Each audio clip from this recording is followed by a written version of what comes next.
Welcome to the Beginner's Complete Day Trading Masterclass. If you're brand new to day trading or you're just getting into day trading, then this video is going to be for you, because this is going to be my longest and honestly the most valuable video I've ever made on how to start day trading and master it. It's going to be hours worth of content that I've given out to you throughout the year of me being online, teaching you how to day trade and putting it all in one place. And I put this video together strategically in a way that it's going to take you from 0 to 100. So by the end of this video, you're going to be ready to attack the markets profitably, even if you had no prior experience. And if you don't know who I am, my name is Edul Cash. I've been trading full-time for around 2 years now, and I was able to change my life completely thanks to day trading. And I'm able to help others do the same, literally hundreds or if not even thousands of people. So forget everything that you learned about day trading, because this is truly the one and only video you need to see. So let's get started. So what exactly is day trading? Day trading is short-term investing. Now think about it. We're not holding our trades for months, for years. We don't want to be rich when we're old. We want to get rich right now. So in day trading, we're in and out of the trades within the same day. And within that same day, within one trade, you can make anywhere from $1 to millions, billions. Literally, there's no gap. You can literally make how much money you want, okay? But I personally make around $2,000 or $3,000 per day, okay, per trade. All right, and my students, they make good money as well. But the goal in trading is to take advantage of small price action movements to make a lot of money. And you're gonna be trading in the session open, but obviously about that later in the video so you can understand better. And you may wonder, well, how do we actually make money? Because in trading, can we actually print money out of thin air? Well, not exactly. You're not going to print money out of thin air. Most people think that they're gonna do that, but in reality, when you make money in trading, there has to be a trader who loses. And guess what? 90% of the traders lose money consistently, and I make money consistently. So in this video, like I told you, I'm gonna turn you into a consistently profitable trader so you can essentially take money. Now, I know that sounds rough, like someone literally loses money for you to make money. But guess what? If you would have lost the money, he would make the money. You get the point. So there has to be a loser for there to be a winner. And also in life, in business, everywhere, you have to be good at taking money. We cannot make money, we take money. So what platforms do you actually need to start day trading? First of all, you're gonna need TradingView. TradingView is essentially the place where we're gonna look at the markets, where we're gonna spend 99% of the time. We're gonna be analyzing the markets and we're gonna be calling the shots. What you also need to actually make the money, where the trade is being hosted in, you're gonna need a broker. I personally do not like to give broker advice because of legal issues, obviously, right? Because I do not own the broker, so it's on your own risk, of course. But what I recommend you to do is use a regulated broker, or if you're starting from complete bottom and complete scratch, then you can use an unregulated broker to make money with bigger leverage. But the thing is, nowadays, it's beautiful because you can connect your broker with TradingView, so you can take the trade inside TradingView while you're looking at the charts. How amazing is that? When you open your TradingView for the first time ever, it's gonna look something like this, all right? And you're gonna create yourself an account. It's completely free.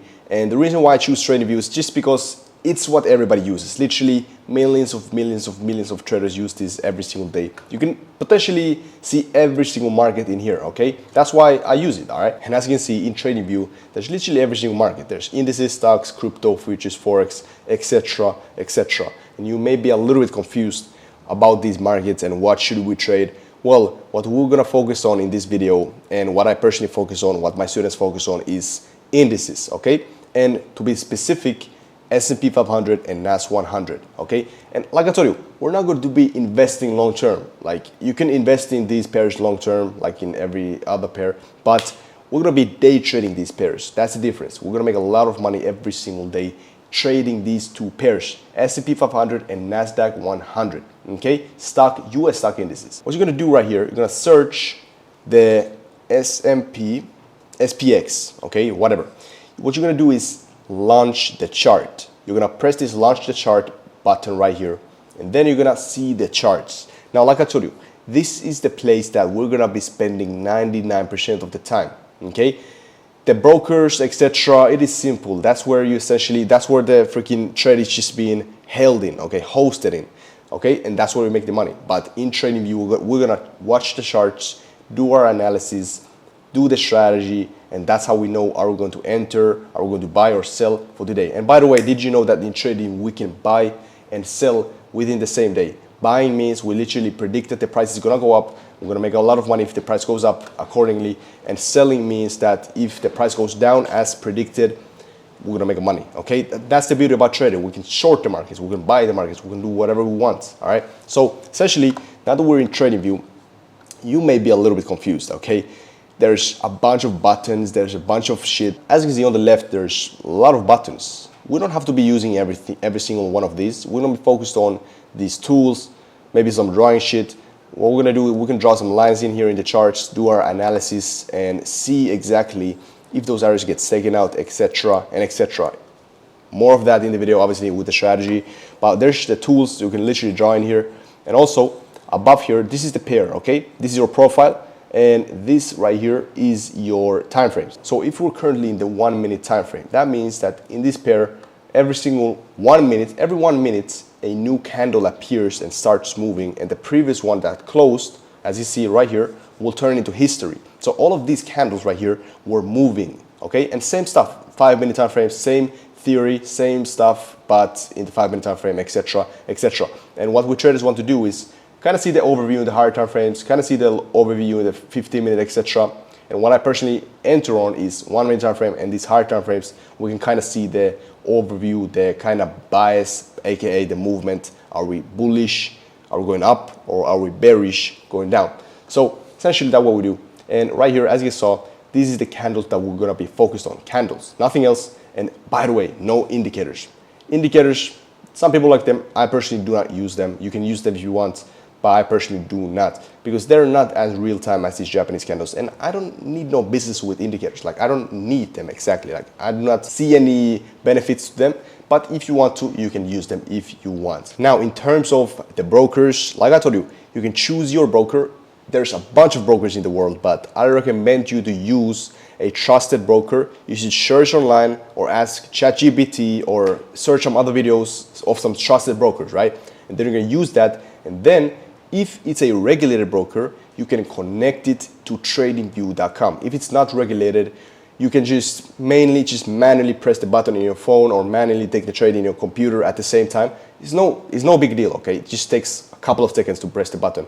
But if you want to take the trade inside TradingView, you need a regulated, very worldwide known broker to kind of connect it to TradingView. And I'm gonna show you how you can connect it. All right, so as you can see, we're back in the charts. And this time we're gonna look at the bottom of the screen. As you can see in the bottom, there's Crypto Pair Screener, Pine Editor, all this good stuff, right? We're gonna focus on Trading Panel. This is where you can connect your trusted broker. Again, like I told you, I'm saying trusted for a reason, because TradingView doesn't allow to connect some BS brokers, okay? These are very trusted brokers that I actually recommend you to choose from here, because TradingView knows the shit. TradingView is not gonna allow some BS broker to be connected here, okay? You can choose from here if you want a very trustworthy broker, okay? And once you have chosen your broker to trade with, you're gonna press the broker that you find in here if it's regulated, right?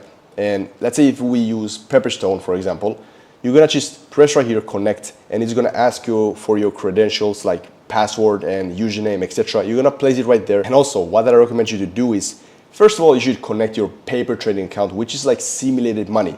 Instead of you connecting your broker immediately with the real money, you should try this instead first, okay? Paper trading account, and then once you have connected your paper trading account or your broker, you're gonna just press this trade button and you're gonna take your trade inside TradingView. All right, now that you know the basic stuff of trading, it's time to take you to the next level. It is time for you to take your first trade live in the markets with my bulletproof strategy. Yes, I said it, my bulletproof strategy. I'm gonna teach it to you now, step by step, so you can take your trade today, okay? Today in the live markets, if the sessions are open for you, you're gonna take the trade, and then you're gonna make money, okay? So let me teach my strategy to you. Before I actually go into the charts, where I'm gonna literally step by step show you the strategy, we have to understand the basics of the basics about these candlesticks, okay? We're gonna use candlesticks only, right? So essentially, there's two candles. Down candle, which is the red one, and an up candle, which is the green one, okay? And there's two parts inside the candle. There's the body, which is the fat part of the candle. It's where the candle is right now. And there's the wicks. Wicks tells us the history of the candle. It tells us where the candle was moving before it closed. And it was moving here, it was moving here, it was moving here, but it wanted to close right here, and it wanted to close right here. And essentially, the down candle always opens at the top and it closes at the bottom. And that's how we know that it's a down candle, because it closes below where it opened, right? That's why it's a down candle, right? And also same stuff in the green candle. It always opens at the bottom and it closes at the top. And that's how we know it's an up candle, because it closes above where it opened. Okay, very simple, very simple. Do not overcomplicate this. It's just to know about the strategy, because we just essentially need to know where the candle is right now, and we need to know about these wicks and the body, okay? And now let's go into the charts. It's time for you to make money. So in the strategy, what we focus on is liquidity and market structure. Now you may wonder, what the hell did you just say? What even is liquidity or market structure? Well, it's very simple, because first of all, liquidity is the reason why these markets want to move. The big banks, institutions, and hedge funds. It's the motive of the market movers. They want to take liquidity to fill their large positions. They essentially just take a bunch of retail traders out from the market by liquidating them, and that way they can fill their large positions. Okay, very simple, very effective. And what we can do is mark the liquidity out with my strategy. We can do that literally. We can find the liquidity areas and mark them out to be prepared, okay? Because we don't want to be liquidity. We want to also make money as these big banks. We want to also take these people out from the markets essentially, so we can make money, okay? Because if you didn't know about trading, when you make money, someone in the world has to lose money. Because, and also the thing is, 90% of the traders lose, so we're gonna be profitable and they're gonna lose, unfortunately, because they do not learn this strategy that I'm about to teach you. So essentially, how we spot liquidity is by spotting highs and lows, because every high, above every high and below every low, there will be resting liquidity. And you may have a lot of questions like, well, how can we actually spot those highs and lows? Well, it's very simple. I'm going to teach you now. So essentially, every high is being created by two candles. Highs and lows are being created by two candles that are together. So essentially, a high, remember high, above there will be resting liquidity. A high is being created by an up candle, remember the green bullish candle, that is immediately followed by a down candle. So above here is buy side liquidity, aka the high, okay? High, like this. This is a high. So let me show you in the charts. What is this? This is a high because this is an up candle followed by down candle. So there's resting liquidity. Obviously, the key is to find these in the 50-minute time frame and up. And I'm not currently in the 50-minute time frame, but this, you get the point. The highs and lows are being found in every single time frame, but the higher time frame holds more power. There will be more influence. There will be more liquidity above highs and below lows in terms of liquidity. So this is a high up candle followed by down candle. This is also an up candle followed by down candle. And you may wonder, why am I placing this high above this down candle? Well, remember, it's like a pattern. The high is like a pattern. The low is like a pattern. It takes two candles. You're going to choose the more prominent wick or the prominent candle, which in this case is the down candle, because it's more higher than this up candle, okay? Sometimes it happens like that, okay? But you're going to do it like that. And that's how you market the highs, okay? And the low is being created by two candles as well, okay? The low is being created by a down candle that is immediately followed by an up candle, correct? And the way you spot it is by literally marking below here a line, and that is our low, aka sell side liquidity, that literally these big banks want to take. They want to take liquidity to fill their large positions. And once this liquidity gets taken out in the higher time frame, literally a lot of stop losses will get filled like this, okay? A lot of people got stopped out in the markets, and we are going to make money because we're going to mark them out. We're going to use this as our take profit to make money, right? But obviously, we can also use this to see the market structure shift, which I'm going to teach you very soon in this video. But essentially, what we're going to do is use trends. We have to understand the way that these markets move. The way these markets move is by trending, okay? There's the uptrend and downtrend. When the price moves up, aka uptrend, we have to follow the trend and buy, okay? We have to buy the markets in an uptrend, and we have to sell the markets in a downtrend, okay? So with the way that the uptrend moves is higher highs, higher lows, higher highs, higher lows, and higher highs, okay? This is always how the market moves to the upside. As you can see, it's very, very consistent movements. You can spot these in the markets very easily. And the way you spot the downtrend is low lows, low highs, low lows, low highs, low lows. As you can see, same kind of pattern, but to the downside. And we're gonna obviously look for sells in here because we always want to follow the market trend, no matter what. We cannot go against the trend. And very soon I'm gonna show you in the actual charts, in the candles, how you can actually spot these and follow the trend. But essentially, we have to understand some things. In the trend, there's two parts. As you can see, there's the big move and then there's the small move. Big move right here is called an impulse, okay? Right here. And the small move is called a retracement. So impulse, retracement, impulse. Same thing in the downtrend. Look at this. Impulse, retracement, impulse, retracement, impulse. Big move, small move, big move, small move. The way that these markets move, the way that the trend move is like that. Impulse retracement, aka the higher highs, higher lows, higher highs, higher lows, right? And because these big banks, institutions, they need to fix the price by going a little bit down, filling some orders as well in here. And there's a lot of buying opportunities in here, also in here, here, here, everywhere, okay? And the way you enter is by spotting a high.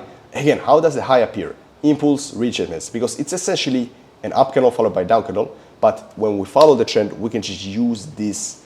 There will be also liquidity above here, but if we see something called a break of structure, meaning that the up candle body, fat part of the candle, close above this high, that's when a BOS, break of structure, happens right here. And we can potentially enter above this most recent higher high, or we can wait for the price to retrace. Remember, retracement and get a better restored ratio. If you don't know what restored ratio is, it is your profit versus your risk. So you're gonna risk this amount and you're gonna make this amount, okay? And that's how you make money, right? And you're gonna enter from break of structures, right? Like this. Break of structure, this is a high right here because impulse retracement, aka up candle followed by a down candle. And when the up candle body, the next candle, closes above this high, that's a BOS, break of structure. You can enter right here. Put the stop loss below the most recent higher low, or you can enter in the retracement when the price wants to come back and you're gonna make money, okay?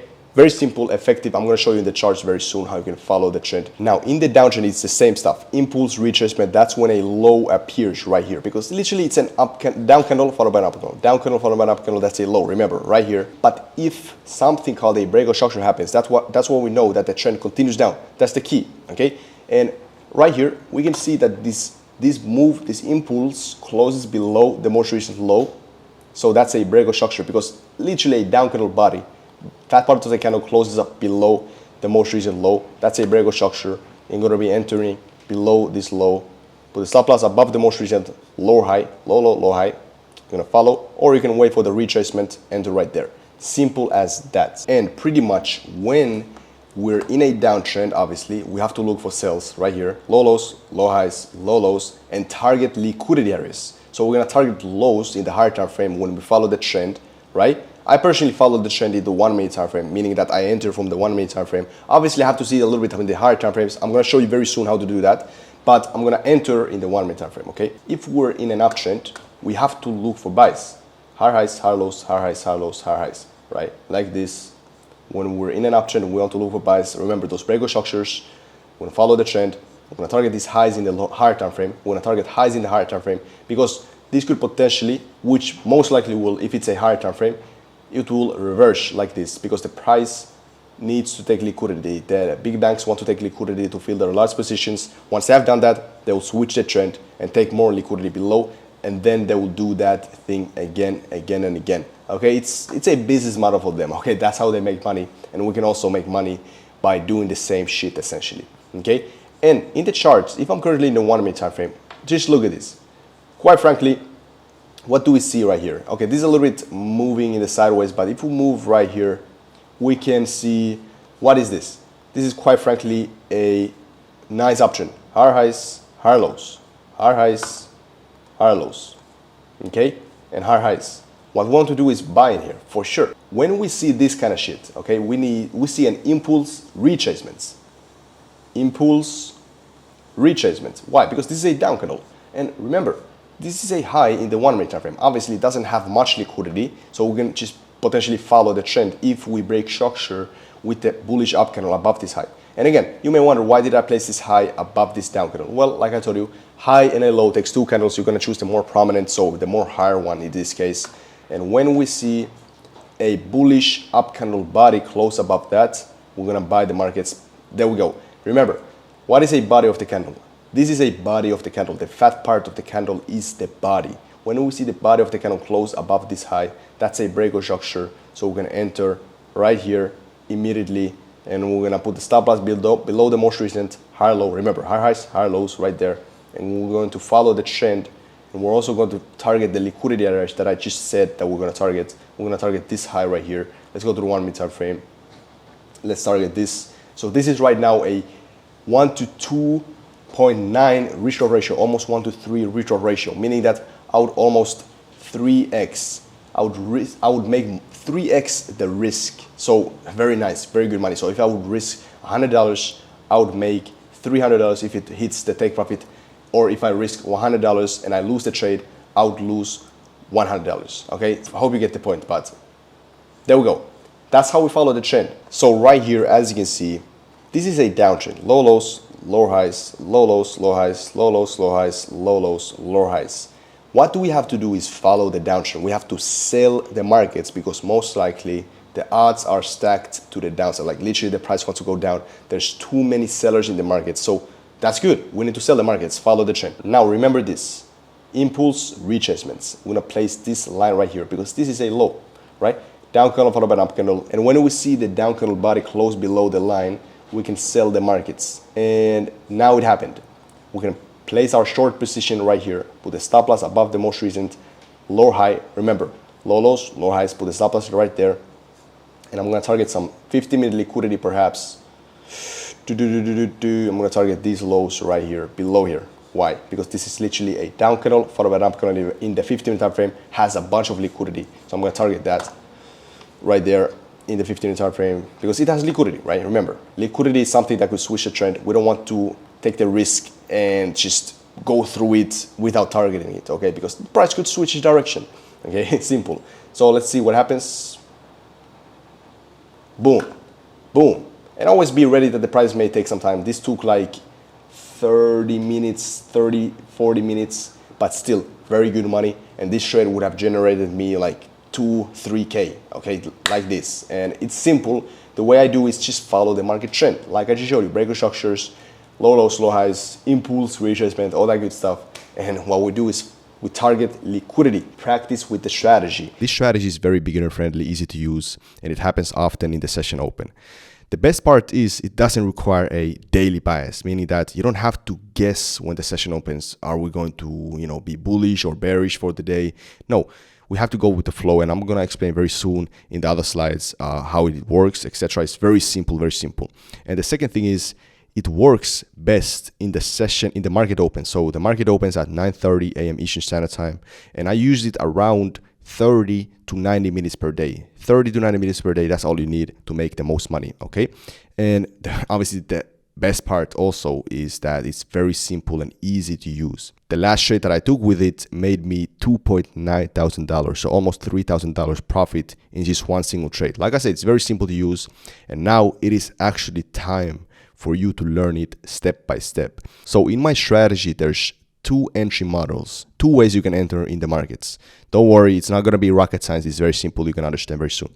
The first one is by following the trend, and the second one is by seeing the trend reversal, because obviously the trends can't continue forever and ever, but you can see the trend reversal after that, and you're going to understand very soon how you do that. But let's start with the first one. How can you follow the trend? This is so simple. Even a complete beginner could mess it up. The trend is pretty much straightforward. There's two trends in the markets. The first one is the uptrend. It moves in higher highs, higher lows, higher highs, higher lows, higher highs. Okay, you're gonna see it very often in the markets. And also there's the downtrend. Low lows, lower highs, low lows, low highs, low lows. And the way you follow the trend is very simple. You have to first notice that there's two parts in the trend. There's the big move, as you can see, the big move up in the uptrend and the small move down. So the big move is called an impulse and the small move is called a retracement. Impulse, retracement, impulse, and naturally retracement, impulse, etc. Right? And in the downtrend, there's also impulse, retracement, impulse, retracement, and impulse, right? And naturally, retracement, impulse. You get the point. And the reason why we need to understand that is because when there's an impulse followed by a retracement, that's when a high appears, because a high is essentially created by two candles, up candle followed by down candle, aka the impulse retracement. It's very simple. And once that happens, you're going to mark out the high. And when you see this new high, this new candle, essentially a candle, right now it doesn't look like a candle, but there's going to be an up candle in this case that closes above the most recent high, impulse retracement. That's going to be a break of structure. And right here, above the candle, you could potentially buy the markets, and that's how you follow the trend. Don't worry, I'm gonna very soon show in the actual markets how you can do this. This is just a drawing I'm gonna show you simply, but it's very simple to use. And same in the downtrend. There's the impulse retracement. After that, there's gonna be the low, right? And when a down candle body, the fat part of the candle closes below the most recent low, there's gonna be the break of structure, and you're gonna be entering right here and follow the trend right here. Okay, so let's say if this is the impulse and there's going to be a retracement, this is the low, right? And then when you see the down candle body close below that, you're going to enter right here, or you can potentially wait for the retracement and enter right there. And then you're going to follow the trend, because naturally the trends are like waves. It's going to continue and continue and continue until there's something called liquidity, but we're going to get into that later in this video. But now let's get into the markets. I'm going to show you how you can follow this trend step by step. So I personally like to follow my trend in the 1 minute time frame. I actually always enter in the 1 minute time frame. So what do we have here? Pretty straightforward trend. This is a higher highs, higher lows, higher highs, higher lows, and this is pretty much now continuing to the upside. Now I could potentially enter on this retracement, right? Remember, impulse retracement. I could potentially enter here, but if I want to just see the actual candle closure above the most recent high, remember, what is the high? Let's look closely. This is an up candle followed by a down candle. So that is a high, because that's an impulse retracement, right? So that's going to be our high. And when we see the candle closure, there we go. Candle closing above the most recent high. What is that? A break of structure.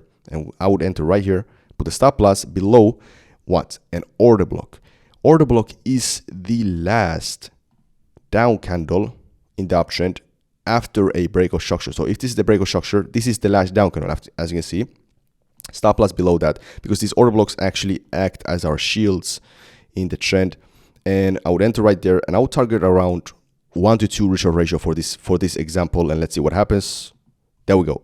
Bang, 1 to 2 reach ratio. I would have doubled my risk, because this is the risk, this is the profit. And there we go. That's how we follow the trend.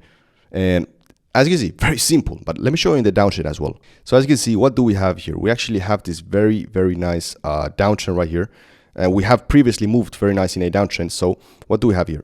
This is in the 1 minute time frame, low lows, lower highs, low lows, lower highs. And right now we can see this low lows, lower highs, low lows formation. So what would I want to do? Short the markets. But let's say if the risk-reward ratio wouldn't be too nice, as you can see right here, this is the order block right here, that last up candle after the break of structure.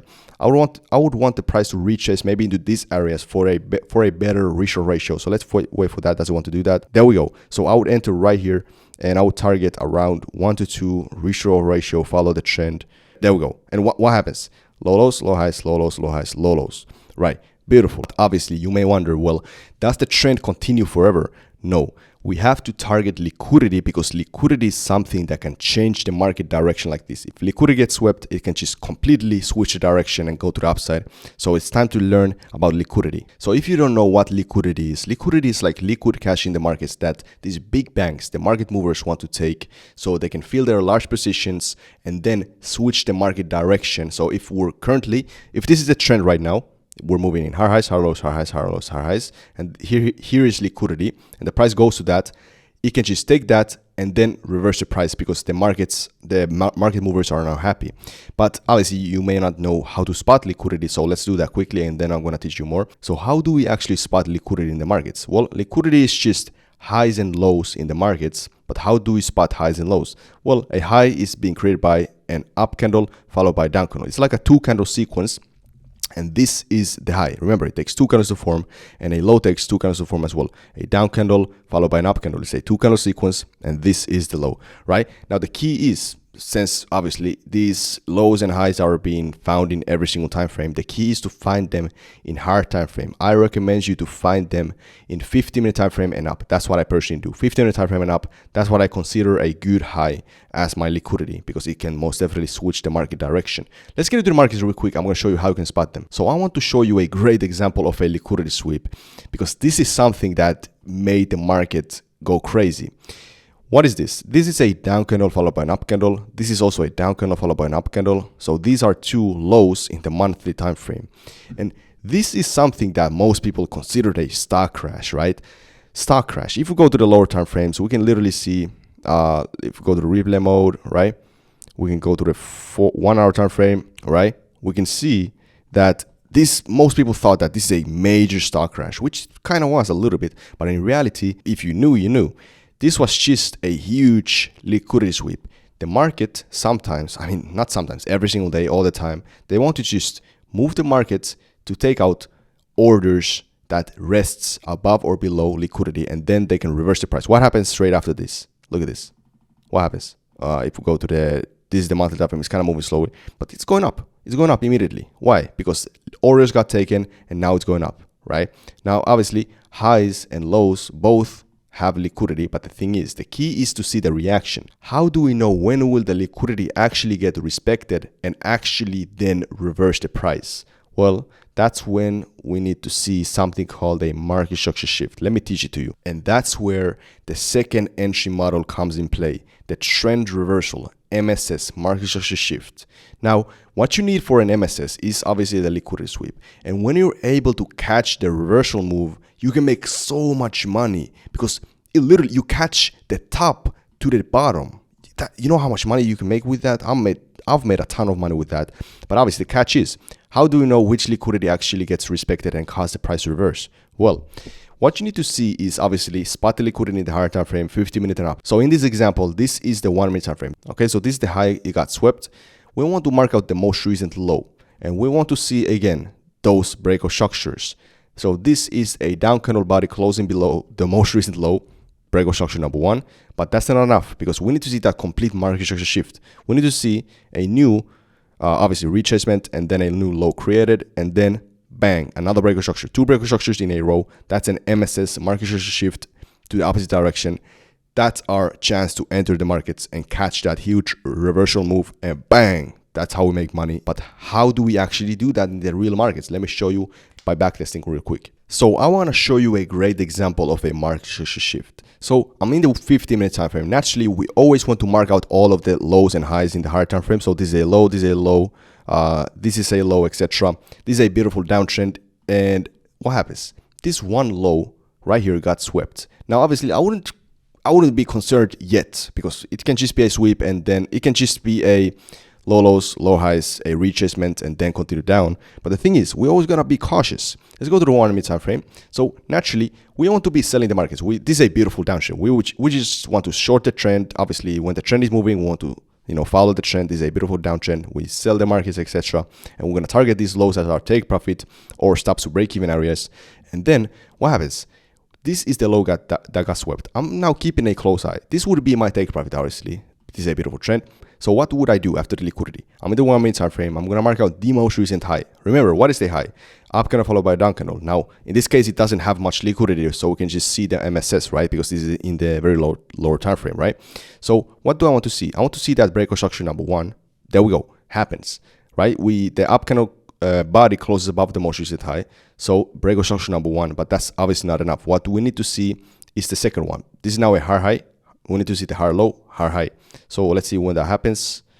Not yet. Oh, there we go. We actually now got an up candle followed by a down candle. What is that? Remember, impulse retracement. So what do we have now? This is our most recent high right here. We need to see that up candle body close above that. Okay, doesn't happen yet. Doesn't happen yet. There we go. Up candle body closes above the most recent high. So that's an MSS. Liquidity plus 2 breakout structures to the upside. That's an MSS. I would buy the markets right here. Put the stop loss below the order block. What is the order block? The last down candle after the breakout structure to the upside right here. But I'm going to target this high right here in the 1 minute time frame. Doesn't have much impact, but this is still almost a 1 to 4 reshort ratio. Very nice. Now enter right there. And there we go. We finally got that huge, nice entry off of the MSS. And obviously, sometimes when you take a good risk-reward ratio trade, it can take some time, especially when you're switching, when you're transitioning from a downtrend to an uptrend. It may take some time. There's some sellers and buyers in the markets. They're going to choose and bang, the buyers win, etc. Right? That's a beautiful trade from an MSS. Liquidity plus 2 breakaway structures to the upside. That's good enough entry for me. And here we have a nice example as well. What is this? This is an up candle followed by down candle in the 15-minute time frame that has good liquidity. What do we have? We get a sweep of liquidity after that. This is a nice uptrend, but then we sweep the liquidity. Then after that, I will go to the 1 minute time frame like this. And what I mark out, the most recent low. This is a down candle followed by up candle. This is the low in the 1 minute time frame. I would want to see that breakaway structure number 1. Doesn't happen yet. Okay, interesting. We actually create a new low. Remember, the most recent low when you want to follow the trend matters. So we get a new breakaway structure. Down candle followed by up candle, break below that very small breakaway structure, but that still counts, right? And we need to see a new low being created and then another breakaway structure. There we go. This is a down candle followed by an up candle. That's a second breakaway structure. Remember, always the most recent lows matters when we want to follow the trend. This is how it goes. When I want to see that when I want to see that MSS, right? And then I would want to target this low right here in the 1 minute time frame. Let's see what would happen. 1 to 6 risk-reward ratio. That's crazy. And yeah, there we go. That's literally a nice sniper entry. And the thing is, with these MSS entries, you can pretty much catch these sniper entries because it's literally you're catching the trade at the top to the downside or at the bottom to the upside. So that's perfect, right? And when you just want to follow the trend, then I recommend like 1 to 2, 1 to 3 risk-reward ratio, or 1 to 4 if it's a strong trend, when you just want to follow it. Now, obviously, because I want to be the most transparent trader, I'm going to now show you real trades that I've taken in the live markets with my real money using these 2 entry models, following the trend and getting the MSS. So you can actually learn from this and know how to actually use it in the live markets. So let me show you. So this is the last trade that I took, and because I just taught you about MSS, I'm going to show you this first. So this is a trade taken with the MSS market structure shift, liquidity sweep plus the 2 breakaway structures MSS, and this is actually very straightforward. And I made, like I said, $2,900 with this. But let me show you. Rally down, take out the low, and then we take out 4 time frame highs. So right now we might get an MSS to the downside, which made. So this is in the live markets, as you can see. We took out 4 time frame highs, a lot of liquidity. Buy side liquidity, by the way. So we're about to get an MSS to the downside, but obviously we gotta stay patient. What do we have now here? This is a push down after the liquidity sweep, and so this is a low. Close below that, that's a breakaway structure number 1. So this is an impulse retracement. We get another breakaway structure. We're about to get another breakaway structure, but it would be better to kind of see that downtrend movement even more. But this short position could actually be. So what happens here? This is 2 breakaway structures in a row after sweeping liquidity. So that's an MSS area. I'm going to sell the markets ASAP. Okay, that's the game plan. Put the stop loss above this order block. We have this low immediately on the money. That's like 1 to 1 risk-reward ratio for the liquidity. But I'm not going to target that. That's my take profit. I'm going to target this low right here. 1.5. It's all right for this scenario. Not the tightest stop loss. Haven't entered yet, by the way. Haven't entered yet. This risk-reward ratio would be kind of ass. So yeah, what I wanted to do here is, because obviously the risk-reward ratio wasn't too clean straight up from the breakout structure, I wanted for the price to retrace a little bit up to get that nice risk-reward ratio. Let's mark this OB let's mark this order block right here. Yeah, order block right there. Okay. If we push up to this level, I'm going to short the markets. All right. I just sold the markets on NASDAQ. I'm looking for the price to go up. Price to go, not up. I'm looking for the price to go down, hopefully, because we got this very nice MSS to the downside. MSS. Very nice push down, and with this order block as a shield. Let's go. And this is just to show you that I actually take these trades live in the markets. I don't just teach some random strategies like most of these gurus do and not actually use it. I actually use this strategy and I teach it. Okay, look at this. Look at this sped up right here. I'm speeding this up. Looking in. Bang. And here we go. 2.9K, almost 3K. That's how we do it. MSS. But let me show you a trend following entry. So here is a trade that I took. Pretty much there's a huge order block right here, and there's no reaction off of the MSS. As you can see, I'm here considering, should I take an MSS? You can, by the way, you can also take an MSS entry if there's a higher time frame order block, by the way. Pretty much the same way as liquidity, but just an order block in the higher time frame. But pretty much this is the order block, And the key is, if there's no reaction off of the order block or the liquidity, you can just follow the trend, because that means the order block or liquidity in the higher time frame wasn't enough for the market movers. But as we're just continuing this respect to the upside, I'm looking to buy. If we break above here, I'm going to buy the market. As you can see, higher highs, higher lows, higher highs. No respect off the order block. Price is going to most likely it's right on the money. Up. All right, as you buy the market on NASDAQ, I'm looking for the price to go up. We got this trend respect. Alright guys, so we're pumping right now, and we're actually in a good level. You guys know why I don't like them, but we're in a good level. We're not in this. So I'm about to take a partial from here. I don't like partials that much, but here I took because we're kind of in the middle of the order block. Part of this trade, so this is actually not gonna hurt the profits. So I took 50% off of the trade, so I'm up like 1.2 pence here, and I'm gonna stop right here. So alright, there we go. I'll be using the chat. Guys. Let's go. So man, you literally saw that shit live, by the way. You saw that shit live. Should start to do like this. Very nice. So I made around $3,000 in this trade, as you can see, just by following the trend. You know, this is what I mean, guys. You don't need the most complex strategies to make good money. Now, you want to know what the hell is an order block. Order block is like a area that has orders that these big banks, institutions, and hedge funds are going towards to take them orders. There's also stop losses of retail traders, and it's like a freaking void of orders, essentially, and these big banks can fill their large position with that, if that makes any sense. But that's how it goes, essentially. When we're dealing with this trend and there's order break of structures, right? Look at this break of structures right here. In an uptrend, when we break structure once to the upside, the last down candle right here is the most recent order block. Okay, normally it goes like this, it taps into it, right? But this is the last down candle, because remember, impulse retracement, impulse, when it breaks structure, the last down candle is the order block, right? When it breaks structure, when this up candle closes above that, the most recent down candle after the break of structure to the upside is the bullish order block. Again, in here, break of structure.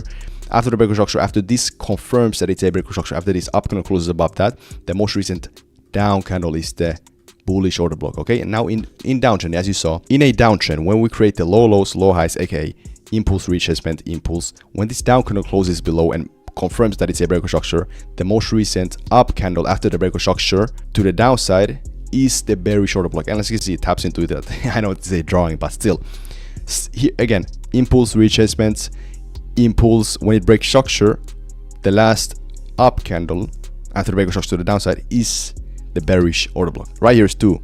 Last up candle after the break of structure, aka the retracement. So the last up candle after the break of structure to the downside is the bearish order block.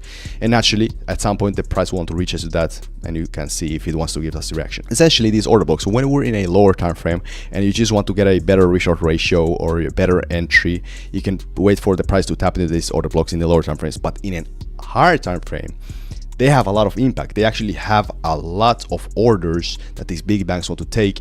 And as you saw, literally, quite frankly, today, look at this. This is the huge 1 hour time frame order block, bearish order block. It got tapped into, and then we created two break of structures to the downside, which confirms the market structure shift. Now, in the higher time frame, we can use that to switch the trend in the lower time frame, if that makes sense. But in the lower time frames, we can use that just to follow the trend, because these are also order blocks. Look at this. This is literally, I'm gonna show you in the lower time frames, lower time frame wise, this is a break of structure, right here. This is a BOS. Why? Because this is literally impulse retracement, down candle closes below the low. This is a break of structure. So naturally, look at this. This is the last up candle after the break of structure. So this is our bearish order block, OB. And quite frankly, look at this. Got tapped into, and look at this. This is another break of structure. Down candle closes below the most recent low. Last up candle after that, the most recent up candle after that, right here, it's this one. Right here is the bearish order block. Got tapped into, respected, and that's the key. If we see these order blocks getting respected, that means we need to continue to look for the trend right here. Okay, and as you can see, tapped into, respected. I didn't enter yet. Normally I would have entered right here, but I didn't because the news were about to hit. This is another break of structure, because look at this. This is a low, the most recent low, low lows, lower highs, aka impulse retracement, impulse. This down candle closes below, this body of the candle closes below. That's a break of structure, like that. And the most recent, up candle before the break of structure is gonna be the bearish order block. And look at this, look at this break structure, tapped into, it reacts from that, this candle rejects from that order block. I enter right here, and the fucking cycle continues. I just see the respect of those order blocks and these trends. And let me just show you in the 1 hour time frame how did that work exactly. First of all, this is a low, right? And this down candle closed below that. So what is this? This is a 1 hour time frame BOS. As you can see, it is a cycle. This happen in every single time frame, but this higher time frame hold more power and influence. These higher time frames could switch the price direction, right? In the lower time frames. This break structure right here, and we can literally see this last up candle after the break structure is the bearish order block. Guys, this is simple, right? Simple, don't overcomplicate it, okay? Okay, don't forget about this one. This is a real market. There was the reason why it's doing that because there was literally liquidity sweep, which is a different scenario. This liquidity is now pushing the price. So don't think about this one. We have to think about what was in the price in the current moment, in that moment when I traded, okay? It got literally tapped into. This order block, 1 hour time frame order block, bearish order block, got tapped into. Then we go to the 1 minute time frame. We have to see the 2 break structures to the downside in the 1 minute time frame. 1 break structure, second, continue, bang, we make fucking money, okay? And then what do we take? I had liquidity marked. This is, guys, this fucking strategy works. I'm trying to tell y'all, this fucking strategy works, okay? Just simplify it. Look at this. I marked out liquidity areas that could switch the price direction.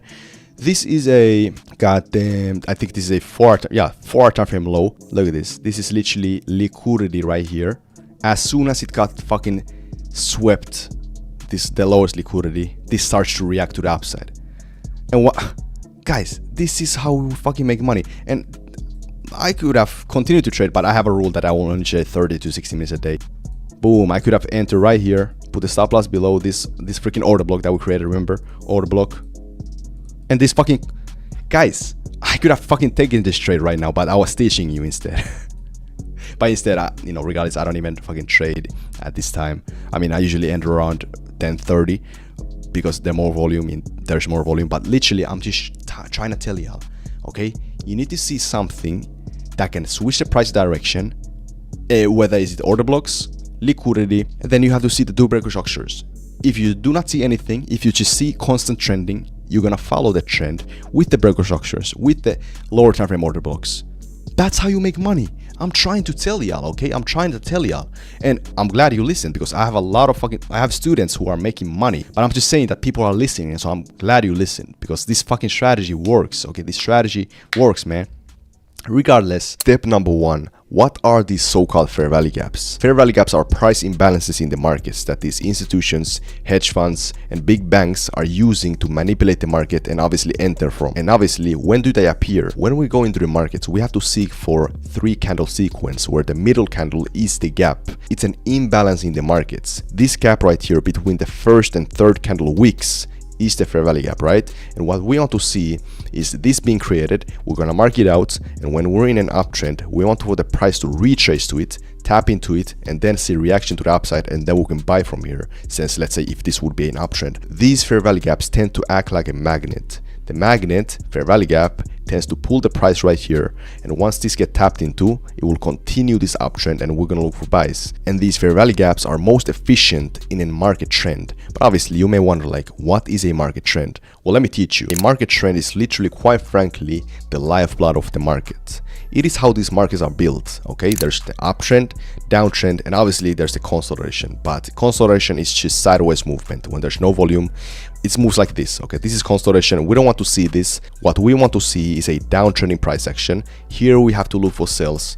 And right here, as you can see, this is an uptrend price action. And the way you can spot this trend is very, very simple and minimal. The uptrend always moves like this. It moves in higher highs, higher lows, higher highs, higher lows, higher highs, higher lows, and higher highs, right? It is very consistent, minimal, but this is so easy to spot in the markets. This is exactly when you need to look for buys, okay? Because the uptrend always moves consistently. The downtrend moves consistently. They will continue to move in a trend until there's a volume change. And this is how the downtrend moves. It moves in lower lows, lower highs, low lows, lower highs, low lows, lower highs, low lows, low highs, low lows, right? It moves consistently, just like the uptrend. They look very similar, and they are. When the market trends up, you need to look for buys. When the market trends down, you need to look for sells. And what you need to understand about these trends, they are built by impulse and retracement movement. The bigger move of the trend is called an impulse. When it moves like this, it moves up in an uptrend, right? The smaller move is called a retracement. It's when the price fixes itself. It moves consistently like this: impulse, retracement, impulse, retracement, impulse. Same in downtrend. Impulse when it moves a lot down in a downtrend, and when it moves a little bit up to fix the price, this is the retracement right here. Impulse, retracement, impulse, retracement, impulse, retracement, impulse, aka low lows, lower highs, low lows, lower highs, and low lows, low highs, low lows, low highs, low lows, right? And the reason why these fair value gaps are so powerful to look in an uptrend or downtrend is because you can just wait for the price to retrace to the fair value gap, and then you're gonna continue with the original trend. So let's say we're currently in an uptrend.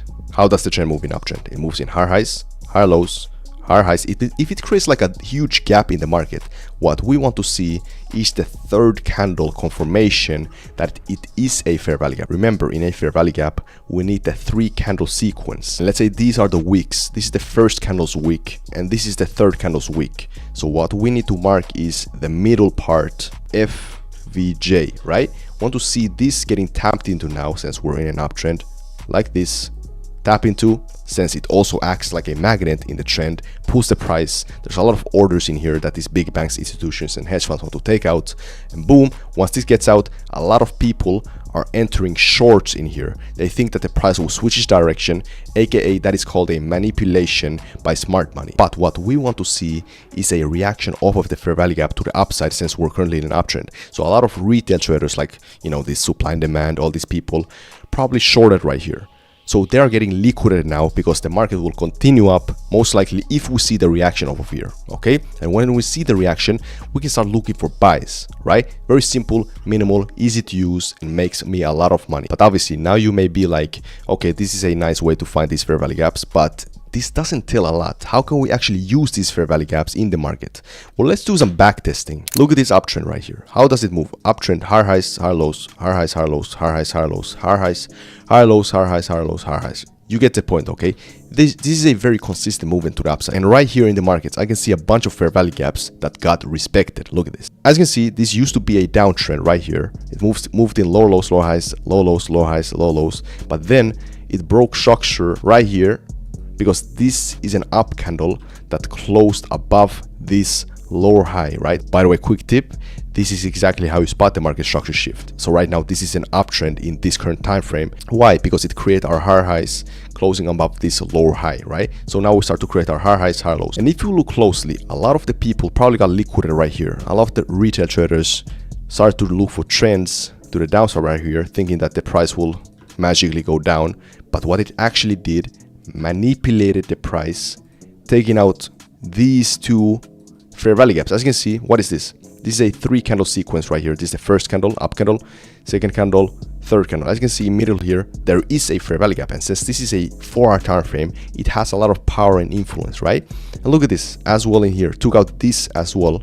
This is the first candle's up wick. We're gonna start the fair value gap from here, and this second candle is the actual gap, and the third candle's down wick is where we're gonna end the fair value gap. As you can see, it goes a little bit up and continues to take out even more fair value gaps, faking out more people out from the markets. Now look at this. What is this? This is a huge fair value gap right here, because this is the first candle. This is the first candle's up wick. I'm gonna start it from there, the fair value gap. This is the third candle's down wick. We're gonna put it right there, and this is the fair value gap, right? The huge fair value gap. We want this to get tapped into, but as you can see, it didn't get tapped into. But now we have this second fair value gap right here. This is the first candle's wick, up wick. Start from there, and this is the third candle's down wick. I'm gonna put it right there, and this is the fair value gap itself. Let's see, does it get tapped into? Okay, that also doesn't get tapped into, but let's see. Okay, oh, now we go. There we go. Now we got tapped into. As you can see, a lot of people probably just short the markets, thinking that the price will start to trend down. But no, most likely, if we see the reaction from here, I'm gonna go to the 5-minute time frame.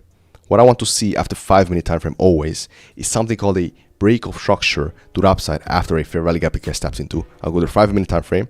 I'm gonna show you how does the break of structure happen. Look at this. If we go right here, what we want to see is a break of structure. We want to see a high that gets broken above by an up candle. Let's see, does it happen? Okay, it doesn't yet. As you can see, we actually, oh, there we go. We actually create this new high. As you can see, this is the most recent high that we had so far. Why is it a high? Because a high is always created by 2 candles. Look at this, an up candle followed by a down candle, And as you can see, this up candle breaks above this most recent high. That is called a break of structure to the upside. A down candle is created by two candles. Let me quickly show you how you can spot these highs and lows, because I want everybody to understand that, so there's no misunderstanding, okay? So a high is always being created by an up candle that is immediately followed by a down candle, right? And a low is always started by a down candle followed by an up candle. This has to happen simultaneously, okay? This is the low, right? Like this is the low, and this is the high, okay? Up candle followed by down candle. This is the high. Down candle followed by an up candle. This is the low. And as you can see, what do we have here? This is the high.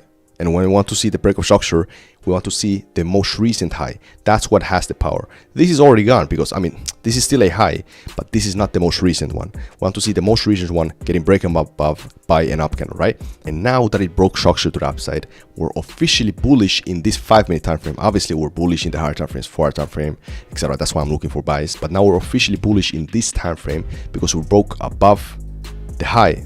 Okay, so this is a break of structure. Now naturally we'll start to create our higher highs, hollows, etc. Most likely, okay, especially when we're bullish in the higher time frames, right? I would put the stop loss below the most recent low right here. Why is this a low? First of all, because this is a down candle that is then followed by an up candle. Look at this. This is the low right here. I'll put the stop loss right there, right? And we'll target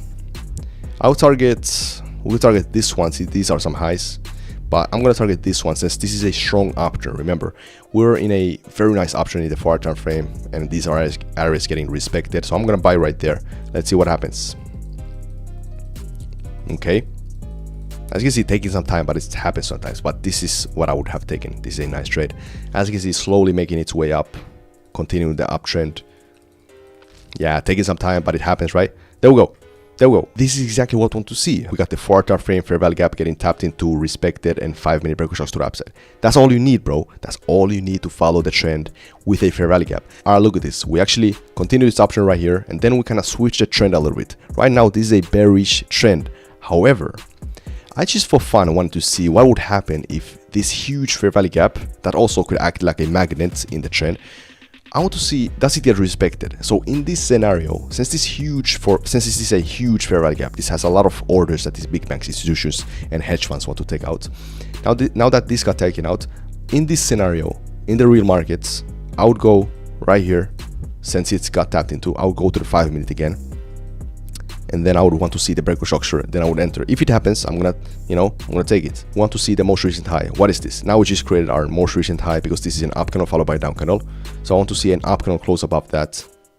Doesn't do that yet. Okay, we'll create our new high. Why? Because this is an up candle followed by a down candle. So this is the most recent high. Now we broke structure above it. Look at this. Up candle closes above the high. This is a break of structure to the upside, and I'll put the stop loss below the most recent low. Right here, this is a down candle followed by an up candle. Right here, I'll put the stop loss, and I'll take it right here on the break of structure. And where would I target? This may look like I'm going against the trend, but it's the thing, guys. What we want to traders want to see is either a fair value gap or whatever, like liquidity, something getting tapped into and getting respected. Because these areas, like liquidity, fair value gaps, etc., order blocks, they are areas that could switch the price direction because they have orders that literally these big banks, the market movers, want to take out. Okay, and if they get respected, that means the big banks, institutions, and hedge funds, they're satisfied. They took out massive orders, liquidated a bunch of people out from the market, and now since it got respected, we broke structure the lower time frame again. After that, I will now look for buys. I will target. I mean, since this is there's a lot of shit that we could potentially target. I'm gonna target big time. Okay, so because there's a lot of liquidity above here as well, so we could take this huge trade right here. Let's see what happens. Yeah,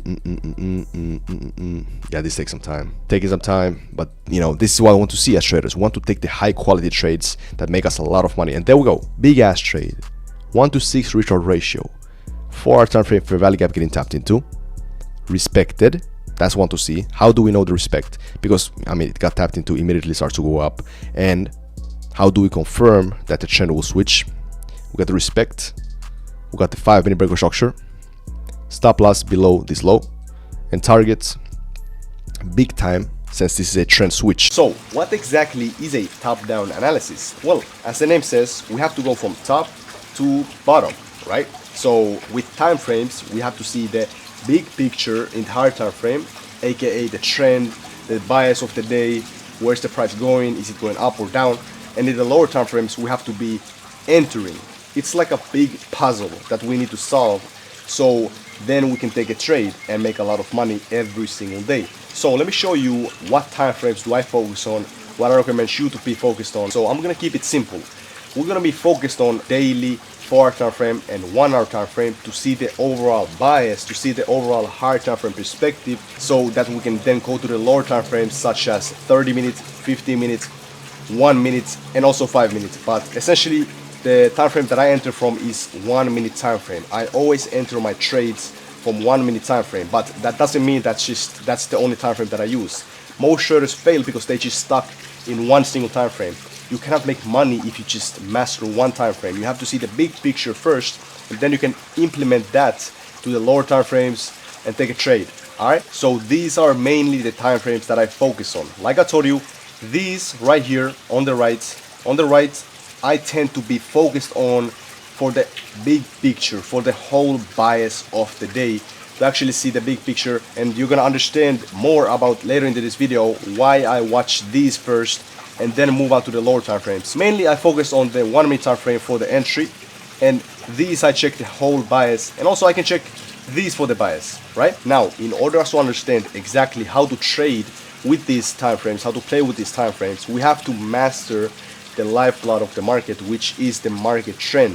If you don't know what market trends are, it's literally how these markets are built. It's how these markets move, uptrend and downtrend. So the way that uptrend moves is very simple to spot. It moves in higher highs, higher lows, higher highs, higher lows, higher highs. As you can see, this is how the trend moves when we're going up. So in this kind of scenario, we have to be looking for buys, because we have to just think with the odds. The price is most likely gonna continue up, so we have to follow this wave to the upside, right? And then there's the downtrend. Low lows, low highs, low lows, low highs, low lows. Okay, we have to be looking for sales in here, because the price, the big banks, institutions, and hedge funds, they are moving the price to the downside. Now, as you saw, the trend has two parts, big move and a small move.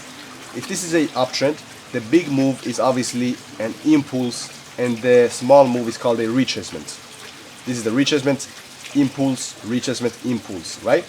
That's very simple, looks like a pattern. That's how it works, okay? Impulse and retracement, right? The price has to fix itself in the retracement. And then there's a downtrend. Impulse, big move, and then there's a retracement, small move. Impulse, retracement, impulse, retracement, impulse.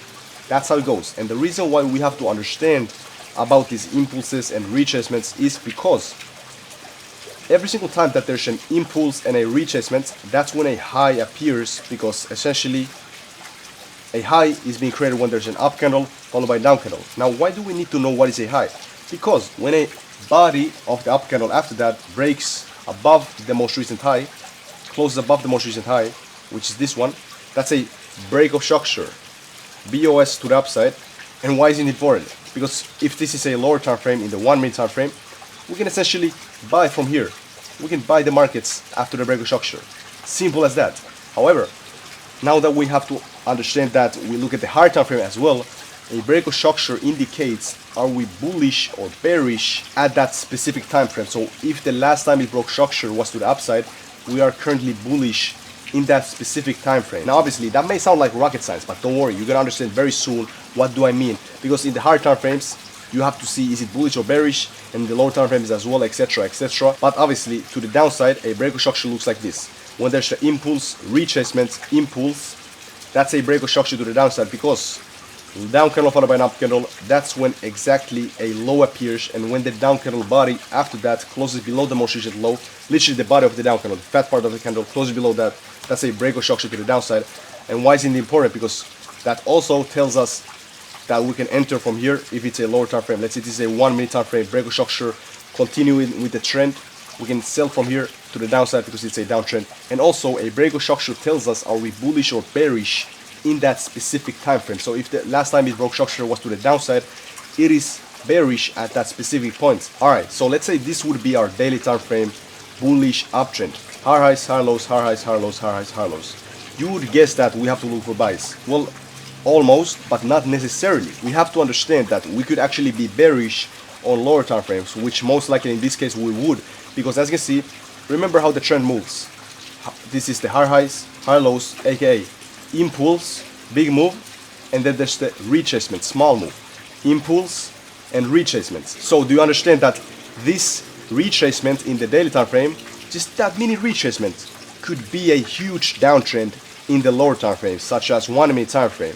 That's why most of the traders fail, because they would short on the 1 minute time frame, which essentially you could make money from that for sure. But what they don't realize that once it hits a certain point where the price wants to continue to the upside in the higher time frame, then they would get stopped out in the lower time frame, if that makes sense. And right here, as you can see, this is a 1 minute time frame downtrend, right? You would think that we have to look for sales. Well, technically yes, but like I just showed you in the daily time frame, this could just be a daily time frame retracement, aka that small move. Now, by all means, in the 1 minute time frame, I would still enter to the downside if this continues to move to the downside in low lows, low highs, low lows, low highs, low lows, like this. Okay, I would look for sales. However, I would target the areas that could switch the trend to the upside, meaning that the retracement would turn into an impulse in the daily time frame, if that makes sense. Because remember, the daily time frame in this case would be bullish.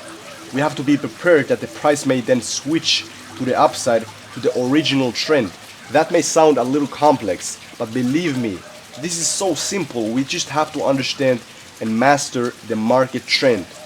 If the daily time frame is, for example, bullish and there's a retracement, that mini retracement could look like a huge downtrend in the 1 minute time frame. But by all means, you can still sell in the 1 minute time frame, but just be ready that the price could reverse and go to the original trend of the daily time frame. I know I kind of repeated myself, but I have to, because we have to understand that top-down analysis is one of the key pillars of trading. If you do not know how to play with time frames, you'll lose forever. Okay, that's why if you didn't completely understand, watch that part again, because it's very important. But let me show you in the chart right now. If I go to the daily time frame, as you can see, perfect example.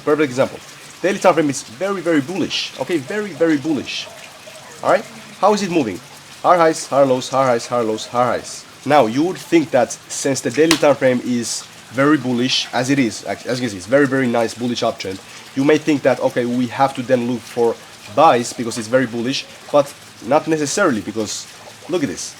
This daily time frame is retracing, meaning that it's creating that small move to the downside, which most likely will continue up later. But right now, there is potentially selling opportunities in the lower time frames. If you look at right here, this is what I talk about, okay? It's literally a huge downtrend in the lower time frames. In the 5 minute time frame, it looks like a massive downtrend, but in the daily time frame, it's very, very bullish.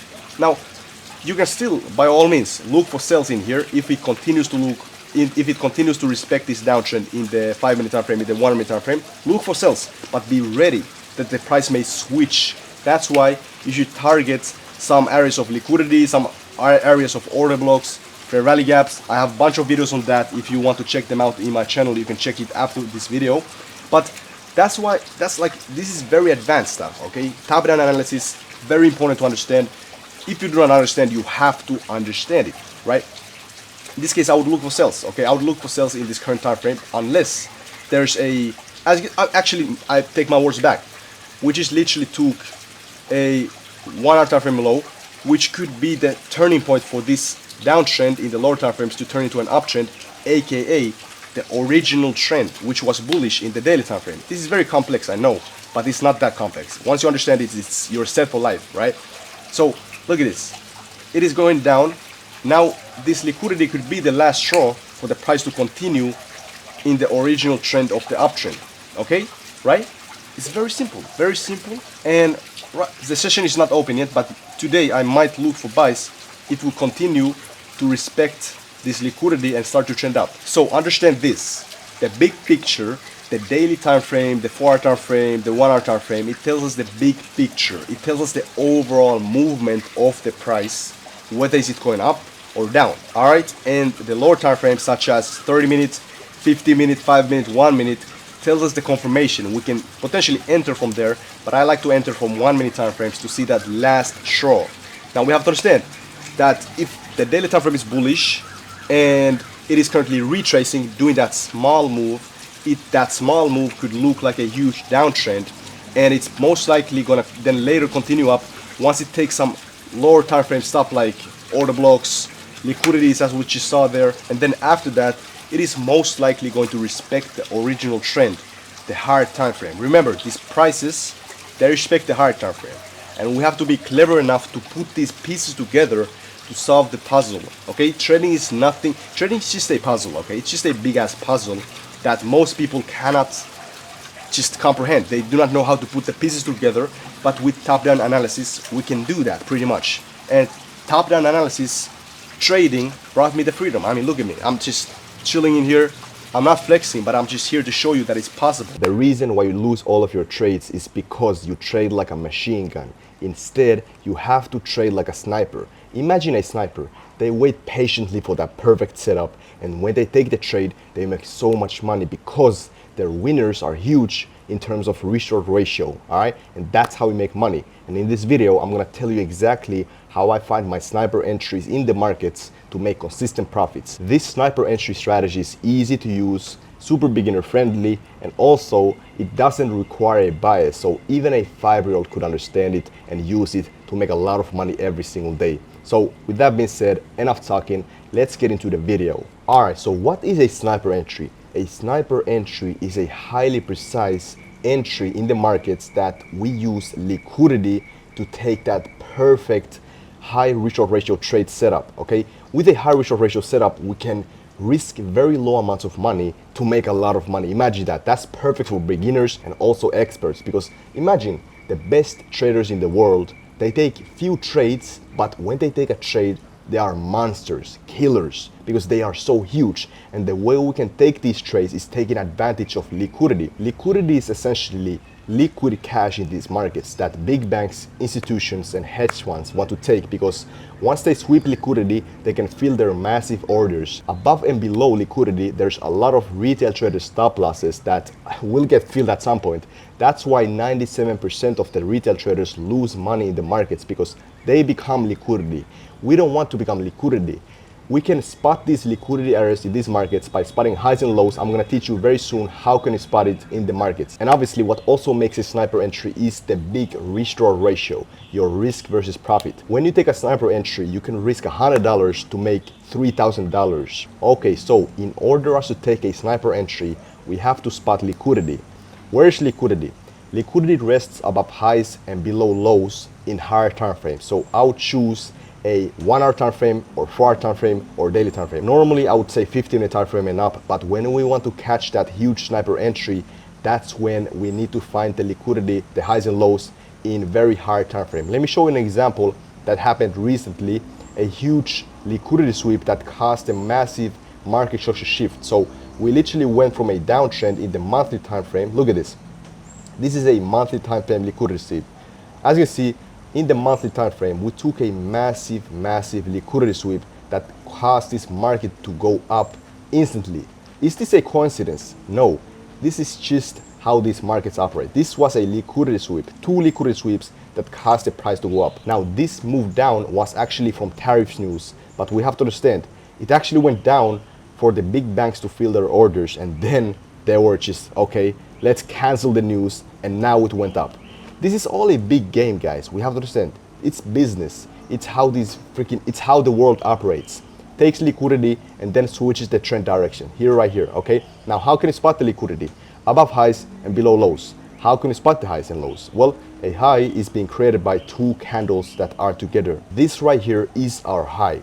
Now, we have to find them in the higher time frame, obviously. I would say 1 hour time frame, 4 hour time frame, daily time frame, all that good stuff. Even monthly time frame, weekly time frame. But this is a high. It takes 2 candles to form. First candle has to be an up candle, as you see right here, and the second candle has to be a down candle, as you see right here. Now, as you can see, this is our liquidity, buy side liquidity, and when an uptrend goes up like this, when it sweeps it in the higher time frame, it will most likely go down after that, because the big banks are happy. But obviously, very soon I'm going to show you how to actually enter using this. But first, I have to tell you a low, how to spot a low. A low takes also 2 candles to form. Now look at this. This right here is a low.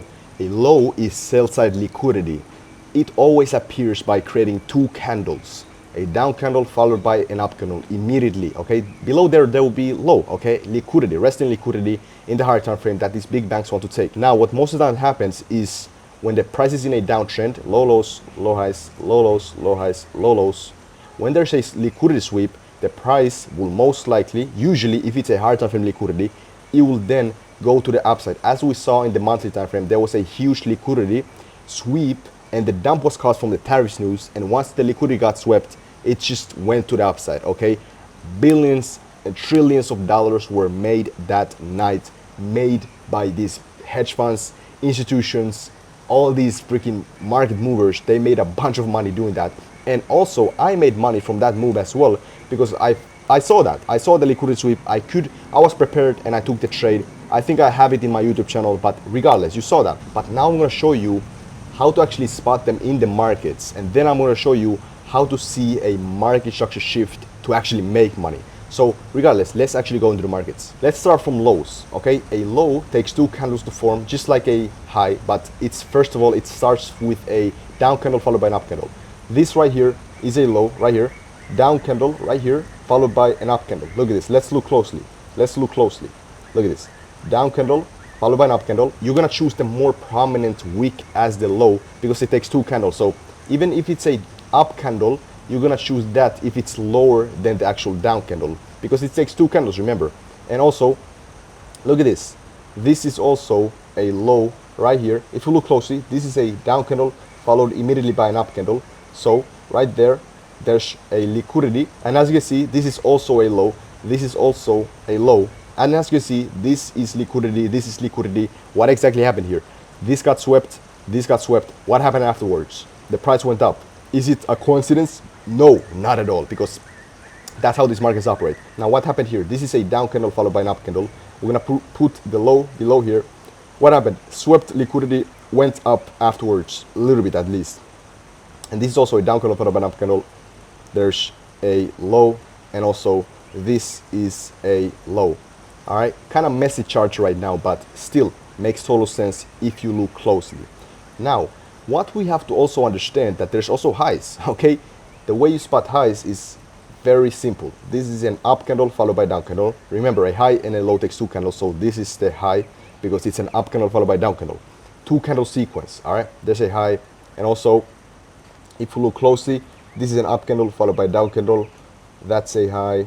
And if you look even closer, an up candle followed by a down candle, that's a high. There's liquidity, so there's resting orders that these big banks want to take. A bunch of retail trader stop losses, a bunch of orders, and once these get swept, there's a huge chance that the price may switch its direction to the downside like this. So if we go in an uptrend like this, sweeps the liquidity, it can turn into a downtrend afterwards. But obviously, after we see a liquidity sweep, we have to see something called a market structure shift. So, like I told you, after we get a liquidity sweep, we need to see something called a market structure shift. A market structure shift is literally the confirmation, a verification that the market will then switch its direction completely. So it can go from an uptrend, and then we got the liquidity sweep, then it will turn into a downtrend if we see the actual market structure shift. Vice versa, from a downtrend, liquidity sweep, it goes to an uptrend, okay? Now, let me show you in the charts, how can you spot the actual market structure shift? So check this out. Let's say this is a 1 hour time frame low that has a bunch of sell side liquidity. Once it actually got swept, what we're going to do is we're gonna scale down to the 1 minute time frame. We need to see the market structure shift. The way that the market structure shift happens is by seeing 2 breakout structures in the 1 minute time frame, okay, after the liquidity sweep. So let's say this is now a breakout structure. Why? Why is it a breakout structure? Because this is the most recent low, low, lower high. It's essentially a high. Essentially, this is an up candle followed by a down candle in the 1 minute time frame. May sound a little bit like rocket science, but it's super easy. Look at this. Up candle followed by a down candle. This is a 1 minute high, and that's a BOS, breakout structure number 1, because an up candle body, the fat part of the candle, closes above it in the 1 minute time frame, okay? 1 minute high, 1 minute breakout structure. We need to see 2 of them to see the trend confirmation switch, the actual market structure shift. So this is a higher high now, this is a higher high, higher low, higher high, all right? That's how you see the market structure shift. This is a breakout structure number 2, remember, in the 1 minute time frame. BOS number 2, and this is going to be our entry to the actual upside. Like this, we will buy right here, boom. And what we're gonna do, we're gonna get like a huge sniper entry setup, maybe 1 to 15, at least 1 to 5 reshort ratio. So it's gonna be like this, from an uptrend to a downtrend market structure shift. We have to see that higher time frame liquidity sweep, right? And then afterwards, we have to go to the 1 minute time frame. Now remember, this liquidity can be 1 hour time frame, 4 hour time frame, daily time frame, whatever, hard time frame, okay? Then what you're gonna do, you're gonna go into the 1 minute time frame. It's very important. Once you see that sweep of liquidity, what you need to see is 2 breakout structures. What you have to do is keep an eye on the most recent low in the 1 minute time frame. What is a low?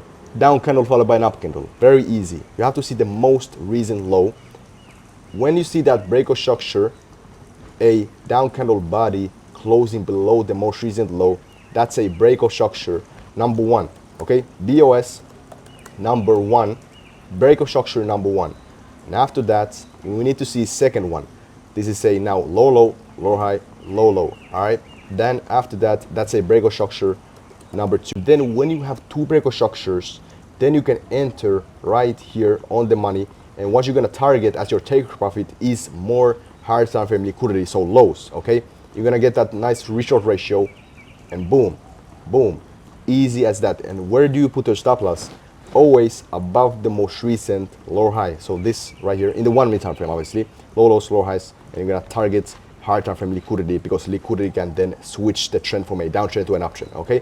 All right, and now it is actually time for me to backtest this strategy. I'm gonna literally show you step by step how can you take this trade in the actual market. So let's go. As you can see right here, what we're dealing with is a 1 hour time frame low, down candle followed by an up candle, sweep of liquidity, also immediate reaction. What we're gonna do now is go to the 1 minute time frame. This is the 1 hour time frame low right here, and then we swept the liquidity right here. I'm in the 1 minute time frame. So what we have to start scouting is the most recent highs in the 1 minute time frame. So this is a up candle followed by down candle. This is our most recent high. We need to see the breakout structure. But if we create new highs, that's gonna be the most recent one, obviously. So let's see, do we create more? All right, we create a new high. As you can see, this is our up candle followed by down candle. We need to see that breakout structure. Okay, we actually create new high. Why? Because this is an up candle followed by down candle. Remember, when you want to see that breakout structure, you need to see the most recent high, okay? So let's see. All right, we break structure number 1. This is a high. This is an up candle body closing above that. Closing the body, the fat part of the candle closes above that.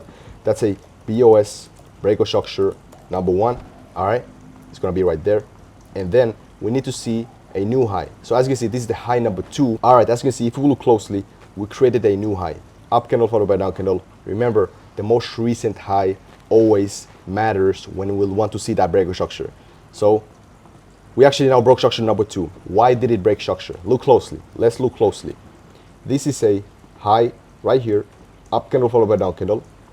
Body of the green candle, body of the bullish candle closes above that. So what do we do now? I'm going to put my long position right here above this up candle where it broke structure. I put the stop loss below the most recent higher low, higher highs, higher lows. And I'm going to target some higher time frame liquidity. So let's go right here. I'm going to target this high right here. Boom. Okay, let's see what happens.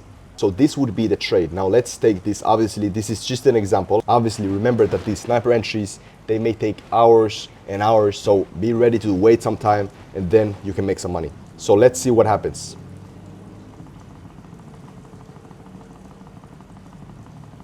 All right, look at this, guys. Look how long it's taking. All right, and then we actually finally tap into the, all right, barely. Look how long it's actually taking. This would have been almost a day now, and there we go. Then we finally hit the take profit. As you see, it is taking for some time, but you have to be ready that the trade could take potentially days. But that's why it's a sniper entry. But also it could be like a swing trade. But now I have to show you to the downside as well. Okay, as you can see, this is a 4-hour time frame high. So this means that we were in an uptrend, we're moving higher highs, higher lows, higher highs, higher lows, higher highs, etc. The banks, the big banks, moved the price to this level, we got the sweep of liquidity. Every time that there's a huge liquidity sweep, I would then go to the 1 minute time frame. Now I'm currently in the 1 minute time frame. So what I need to see in the 1 minute time frame is the two breaker structures to the downside. So we need to spot the lows, okay? So do we create them? All right, as you can see, we create our first low right here. This is a down candle followed by an up candle. So that's our first low, but we don't see a breaker structure yet. Now we saw our breaker structure number one, BOS number one. Now keep this in mind, this breaker structure has to happen very close to each other. I mean that first breaker structure and the second breaker structure, because it's a trend, right? Second breaker structure, I would enter right here and I would put the stop loss above the most recent lower high. Remember, low lows, low highs, right there. And I would target some liquidity as my take profit. So, okay, and for my take profit, I would target some higher time frame liquidity. So I know this would be a huge liquidity in the higher time frame. So this would be like a 1.4 restore ratio. I would then take this, not the craziest restore ratio, but it's still there. Okay, so let's see what happens. As you can see, they may take some time, okay? Okay, there we go. So as you can see, not the craziest R multiple trade, but still, we have to target liquidity because liquidity could potentially switch the trend direction. But still, it's a pretty cool sniper entry. We literally went from an uptrend to a downtrend. That's a very nice, precise sniper entry. And we can use that by seeing the liquidity sweep plus a market structure shift, all right? All right, this is the one and only scalping rule that will literally turn you profitable, okay, if you use this correctly. So essentially, this is the candlestick cheat code. I like to call it a rejection of the candle. What I mean by that is when a candle literally rejects from an area, whether is it a fair value gap or the block, all that good stuff, right? Or if you use some other strategy, doesn't really matter. This is universal, okay? Because these candles, they work the same way and they will react to the area. And the way you actually understand and realize that it's a rejection candle is by spotting this huge wick. Wick is the small part of the candle, and this fat part of the candle is the body, which is where the candle is currently, right? And the key is to enter when the candle starts to reject from an area like an order block, or like I told you, whatever strategy you use, okay? Because we need to see the reaction. And I'm gonna tell you that most traders do not understand this. If there's a fair value gap, most traders will enter when they see the fair value gap and immediately when it taps into, but I'm just gonna show you the charts. All right, for this example, I'm going to use a fair value gap. So right here is a fair value gap. Now keep this in mind, you don't need to trade fair value gap. This rule works in every strategy. What you need to be focused on is the reaction of the candlestick, the way it reacts to the area. Now this is the reason why most traders fail in the markets and why their win rate is so bad and they just wonder why they're not making money at all. They place a fair value gap or an order block or whatever, like a supply and demand zone or something like that, liquidity. They place it and they wait for the candle to tap into it, and they immediately enter once it gets tapped into, right? Like this, and then they enter, and then the candle stops them out. This is the candle, and then they wonder what the hell happened. The thing is, we have to understand that the big banks, institutions, and hedge funds, the ones who actually move the market, they have a bunch of orders that needs to get filled. If this fair value, like this fair value gap right here, has a lot of orders, right? But it doesn't mean that it's enough for the big banks to then switch the direction back into the uptrend in this case, right? They can just continue down and take more orders, maybe from some liquidity areas like here, and then they can switch the direction back into the original uptrend. All right, and now you may wonder, well, how can I know when will they actually respect the fair value gap? When will they actually go to the upside from the liquidity or something like that? It's by seeing the reaction of the candlestick.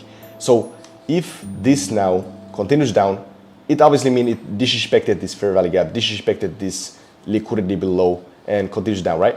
But if right here, the candlestick, this red candle, does something like this, it taps into this fair value gap and it leaves a huge wick behind it. Like literally the candle is moving at the same time, but it starts to go up. That means the buyers enter the market in this case. That means it's gonna go up, okay? Most likely it's gonna go up because there was orders that got filled right here by the big banks, okay? And then they want to push the price up, then you can make a lot of money, okay? It's that simple. Once you see this wick forming up, you can enter, okay? If the option was solid in the same place, okay? This is a fair value gap. A lot of the traders probably would enter once the price taps into it slightly, like immediately, like a freaking market order entry, right? But what they don't realize that this is also a fair value gap below. Maybe the price wants to take that as well, or maybe it wants to take these liquidities below these lows right here, and then they get stopped out because they enter right here on the money on the fair value gap. What you want to see is the fair value gap getting tapped into and respected, meaning that as soon as it got tapped into, the price just starts to go up, meaning that buyers are entering the market. All right, that's how you make money. All right, and when you see the wick of this candle, when you see the buyers enter the market, that's when you also buy the market, because we want to do the same shit that these big banks are doing. They are entering when the orders are getting filled. Okay, that's when we need to enter, but obviously when we see the respect, okay, because that's when we know that the orders got filled. All right, this right here is a perfect example of a rejection of the candle after tapping into liquidity. What does that mean? There were a lot of orders. This is liquidity, right? If you don't know, liquidity. Now keep this in mind, you don't have to use liquidity to make money. I mean, you should use, okay, let's just say like this. But if you use some other strategies like supply and demand or some patterns, I'm not sure. If you mark some areas, what you need to see is this rejection of the candle, okay? Once it gets tapped into, that's when you should enter. Obviously. In my strategy, I need to see something more, something called a market structure shift. Different topic, but this tells us a lot. This candle, literally one candle, tells us a story. It tells us that the buyers are now entering the markets because a lot of orders got filled. That's the key, guys. That's the freaking key.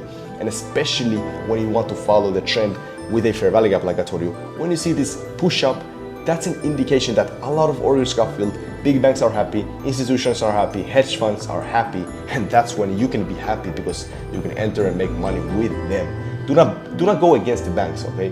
Banks, they know the shit, okay? They know they liquidate people out of the market daily, billions of orders daily, okay? What you want to do is follow the trend accordingly when the price reacts from the area, meaning that, don't just mark some shit like randomly and then expect to make money. Once it gets tapped into, what you need to see is the reaction, okay? I've said this many times in this video, but that's the key, okay?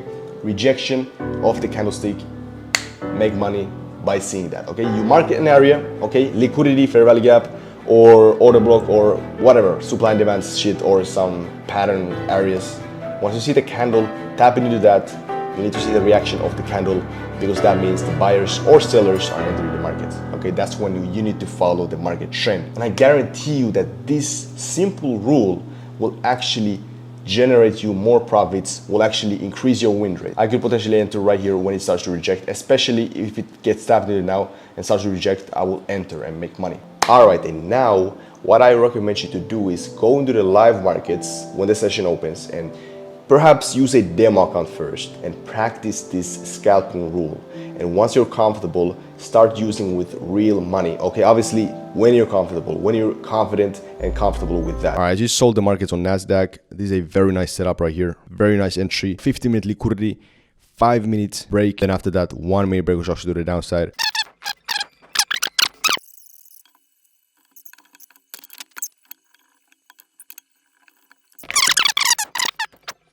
All right, there we go.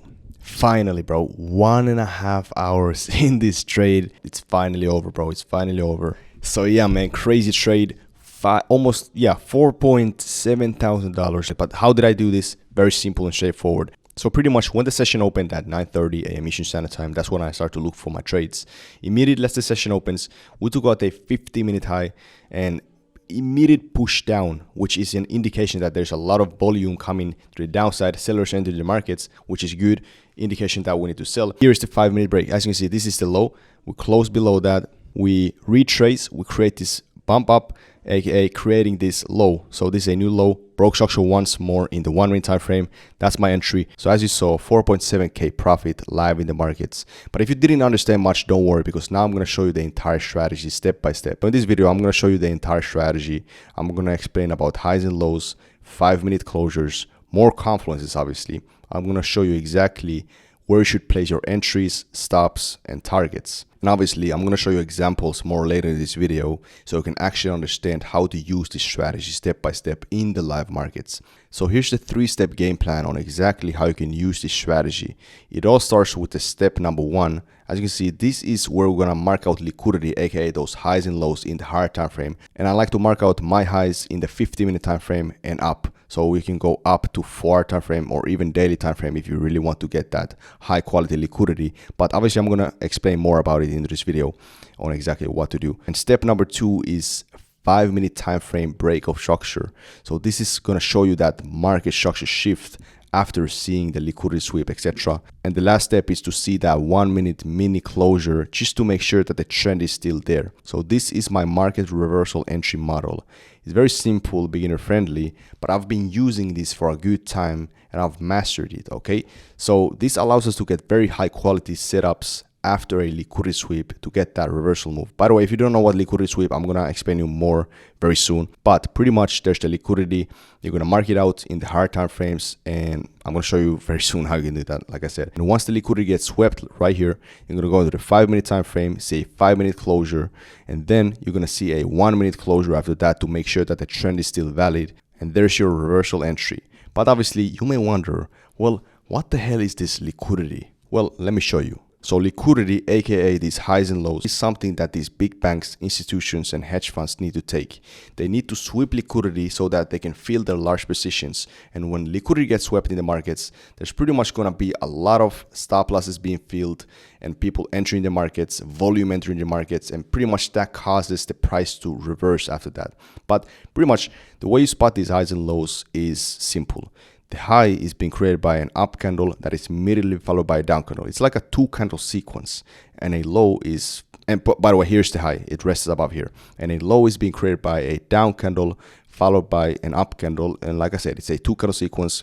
And this is the low resting right here. And obviously, like I said, the best way to spot these highs and lows to make sure that there's a lot of liquidity resting above or below them, you're going to go into the 50-minute and above time frames. Okay, so as you can see, I'm in the markets, and like I said, these highs and lows are pretty much found in every single time frame, but that's why we're gonna go into the higher time frames, such as 50-minute and up, like I just said. Okay, but pretty much these highs can be found easily. Remember, it's a 2-candle sequence. What is this? This is an up candle followed by a down candle, so this is our high. And you may wonder, why am I finding, like, placing the high above this down candle if it's a high? Well, because a high takes 2 candles to form, a low takes 2 candles to form, and it's a 2-candle sequence, right? So we're gonna choose the more prominent candle. And look at this. This is the high, this is the liquidity. And if we go to the right, we can see that the liquidity got swept, and immediately after that, the price reversed because now the market movers are happy. They took out liquidity, they took out resting order right here, and now they fill their large positions and they reverse the price. And check this out. This is the trade that I just took, okay?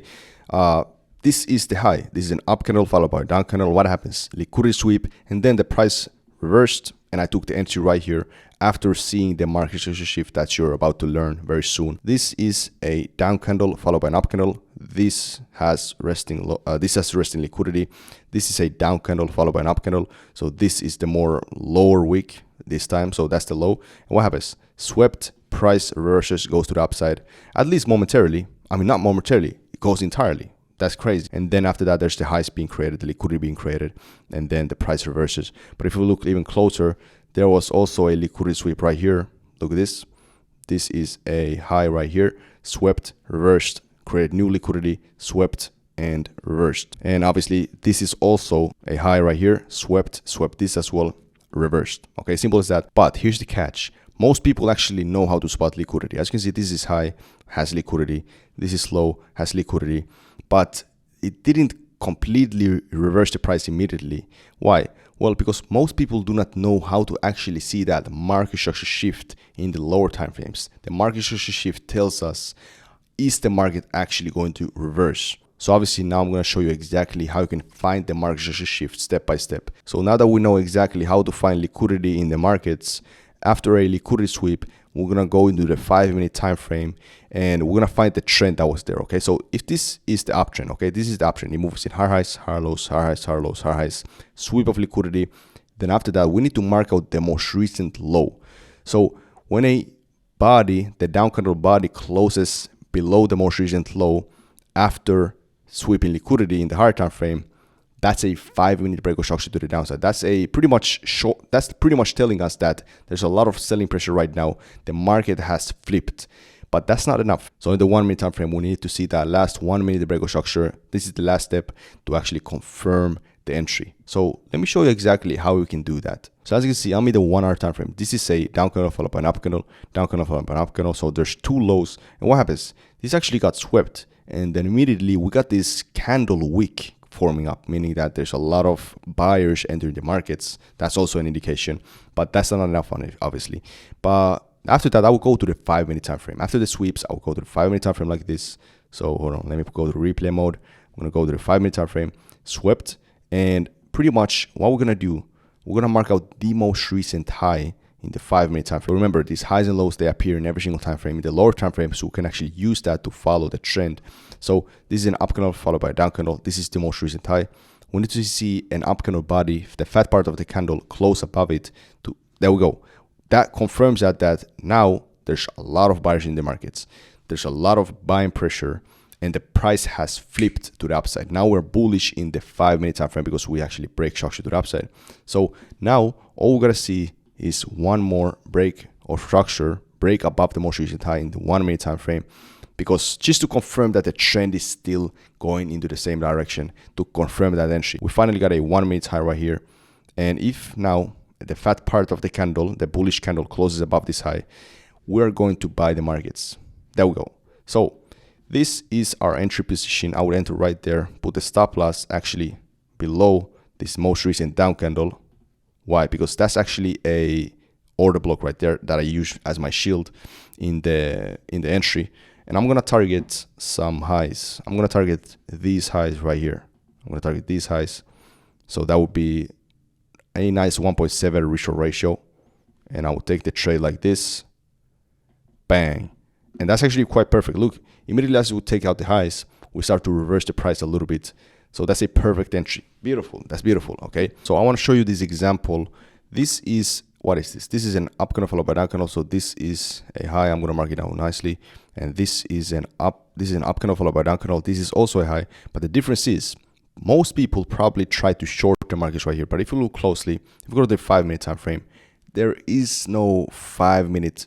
Yeah, there is no break or shocks to the downside in the 5-minute time frame. As you can see, there is no break or shocks to the downside. This is a low, this is a low. These are all just sweeps. They're not actual closures below the most recent lows in the 5-minute time frame. So that's not a break or structure. That's not a confirmation that we should sell the markets after the sweep. But then, if you look closely, we actually take out new highs above here. And then we start to get this nice rejection. If we go to the 5-minute time frame after that, what we're gonna do, we're gonna mark out the most recent lows. So this is the most recent low right here. And then I want to see that closure. There we go. Fat part. This is the thing, guys. Most people get this wrong because they think that a break or structure is when a wick closes below the most recent lows, but we actually need to see that fat part of the candle close below the most recent low. And obviously after this, we're gonna go to the 1-minute time frame. We need to see that one closure again to confirm the entry. And oh, this is actually quite perfect because this actually just ends on a 1-minute closure. So I could potentially just enter right here, put the stop loss above this 1-minute up candle after that, because that's pretty much the order block. If you guys didn't know, order block is a very nice way to protect your stop loss, which is the last up candle after the break or shocks to the downside and the last down candle after the break or shocks to the upside. Okay, quick tip. And for my take profit, I'm gonna go to the 15-minute time frame for some more liquidity. I'm gonna target, well, this kind of spoils it already, but regardless, I'm gonna go to 1 minute in the 15-minute time frame, mark out these lows. That's my take profit. This is a nice 1.6. Let's go. Let's see what happens. There we go. And that do we want to reverse? Okay, not quite, but a little bit. Okay. We actually do reverse after the sweep of liquidity. So let's go to the 5-minute time frame now. We got a closure right here. This is a 5-minute break or shock to the upside. And let's go to the 1-minute time frame after that. There we go. We actually got a straight up entry to the upside now this time. So this was a win. Let's see, does this want to give us the entry, a win again to the upside after the immediate reaction. And I'm going to target this time. I'm going to target this high right here. 1.2, 2.5. Nice. Okay, this is taking some time. Okay, well, this time it didn't want to work, but obviously I'm going to be as transparent as possible. This worked. Then we got this reaction. This caused me to lose. I mean, it did take this high, but for me, the risk-reward ratio isn't too cute. But obviously, we always got to make sure that our risk-reward ratio is going to be nice and we risk accordingly, because that's how we can make more money on the times we're right and lose less on the times we're wrong. So even though I lost the second one, I would have still ended up with profit on the day if this would have been the only two trades that I took, because here I lost the red amount and here I made the green amount. The green amount is bigger. The green amount has to always be bigger than the red one. Okay, that's the power of risk-reward ratio. But yeah, let me show you the trade that I actually took today. This is in the real live markets, okay? 4.7K on the day. Let me remove that. Here's the PNL as well. But if you look closely, like I said, there was a when the session opened, there was immediately a 50-minute high. I like to mark out all of these, okay? These highs, this is a high that got swept. This is a high that got swept. And this one gave me the reaction to the downside. After that, I go to the 5-minute time frame. Let me show you. I went to the 5-minute time frame. As you saw in the clip, by the way, in the beginning, this is the fat part of the candle closing below the most recent low, which is this one. As you can see, down candle followed by an up candle, closure. That's a BOS, right? Then after that, I want to go to the 1-minute time frame to see that confirmation entry, that one break below the most recent low again. And this is a down candle followed by an up candle. The 5-minute break actually already happened. The liquidity sweep already happened. This is gonna be my entry because this down candle body closes below the most recent low. And naturally, we're gonna put our stop losses above the bearish order block, which is the last up candle after the break of shocks to the downside. Here's the entry. And this trade actually took a long time. Okay, it took a very good time. And my take profit actually was a 50-minute low that we created in the trade. Where is it? Yeah, we created the low in the trade. As you can see, this is a down candle followed by an up candle. In the trade, we created that low, and that was my targets. And yeah, very good profit. Where's the PNL again? Here we go. 4.7 bandos. Has this ever happened to you? You're in the markets, you're excited, you're about to take a trade because you see a fair rally gap over here, you're in this nice uptrend, so you're like, okay, let's target this high and let's take a trade, let's make some money. And then this happens. Bang, you get liquidated out from the markets, and the price after that hits your take profit, and you're left there sad and you wonder what the hell happened. It is because you don't completely understand what liquidity is and how can you actually find them the right way. But don't worry, it is time to fix it, because today I will teach you everything you need to know about liquidity in trading. I make around $2,000 per day using this liquidity strategy. This liquidity strategy is so simple, and also you can use it every single day in the first 2 hours of the market session open. I will show you how you can find the right liquidity, my entry and exit strategy using it, and obviously I'll show you a live trade that I took using this strategy. But enough talking, let's get into the video. Now, before I actually teach you the strategy so you can make money, we have to actually understand what is liquidity. It is just buyers and sellers in the markets, essentially people. When there's a lot of people in the markets, they will create massive orders. Most of these people that create these orders are freaking retail traders who have no clue. 97% of the retail traders lose money because they do not understand about liquidity. So they become liquidity. But let me explain you how that happens. These retail traders that don't have no clue what they're doing, they're like, yeah, let's make some money, boys. Let's buy the markets at the bottom, because that's what we've been taught to do. And since there's so many retail traders in the markets and 97% of them don't know what they're doing, they create a lot of liquidity because they all enter at the same spots, most of them, okay? And I'm gonna teach you how you can avoid it, etc. But they create a lot of orders below here because literally their stop losses are right over here below these lows. Now, what happens? Big banks, institutions, and hedge funds know what they're doing. They freaking manipulated the price to look like they should go up, to look like these retail traders should buy right here. And what happens? They say, dump it after these people have bought already, and then they get liquidated and they lose, and they are now liquidity, sad, depressed. So we don't want to be liquidity. We have to know where can we find those. Now, after that, as you can see, the retail traders are no longer here. They freaking got liquidated, wrecked. Then what happens? The big banks will reverse the price because there's no more liquidity to be taken. The orders have already been filled. People are out from the markets. Let's push the price back up and take more people out from the market. This time, sellers. These were buyers. They're now gone. Sellers have to be taken so that these institutions, big banks, can fill their large position. This sounds evil, that what these big banks are doing, but it's just part of the game, okay? It's a business. For there to be a winner, there has to be a loser. Now, the best way to avoid being liquidated, like these retail traders, is to know where is liquidity in the markets. It always rests above highs and below lows. Highs and lows are being found in every single time frame. Our job is to find them when we're looking for actual liquidity. We have to find them in higher time frames. So obviously you may wonder, what the hell is a high, what the hell is a low? Well, highs and lows take 2 candles to form. It's like a pattern, and above and below there will be liquidity in higher time frames. So a high takes 2 candles to form.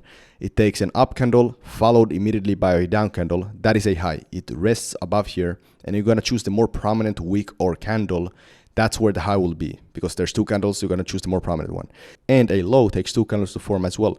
A down candle followed by an up candle repeatedly, and there below there will be resting liquidity. Simple as that. Now let me show you in the charts how you can find them. I'm currently in the 4-hour time frame, so these highs and lows will hold a lot power. Okay, there will be a lot of retail traders, stop losses, orders, and all that good stuff below and above the highs and lows, right? So this is a high, up candle followed by a down candle. So above here will be resting highs. And you may wonder, why did I put it above this down candle? Well, like I said, a high and a low takes 2 candles to form. You're going to choose the more prominent one because it takes 2 candles, right? So this is higher than this one, so it's going to be the high. This is also a high, same stuff.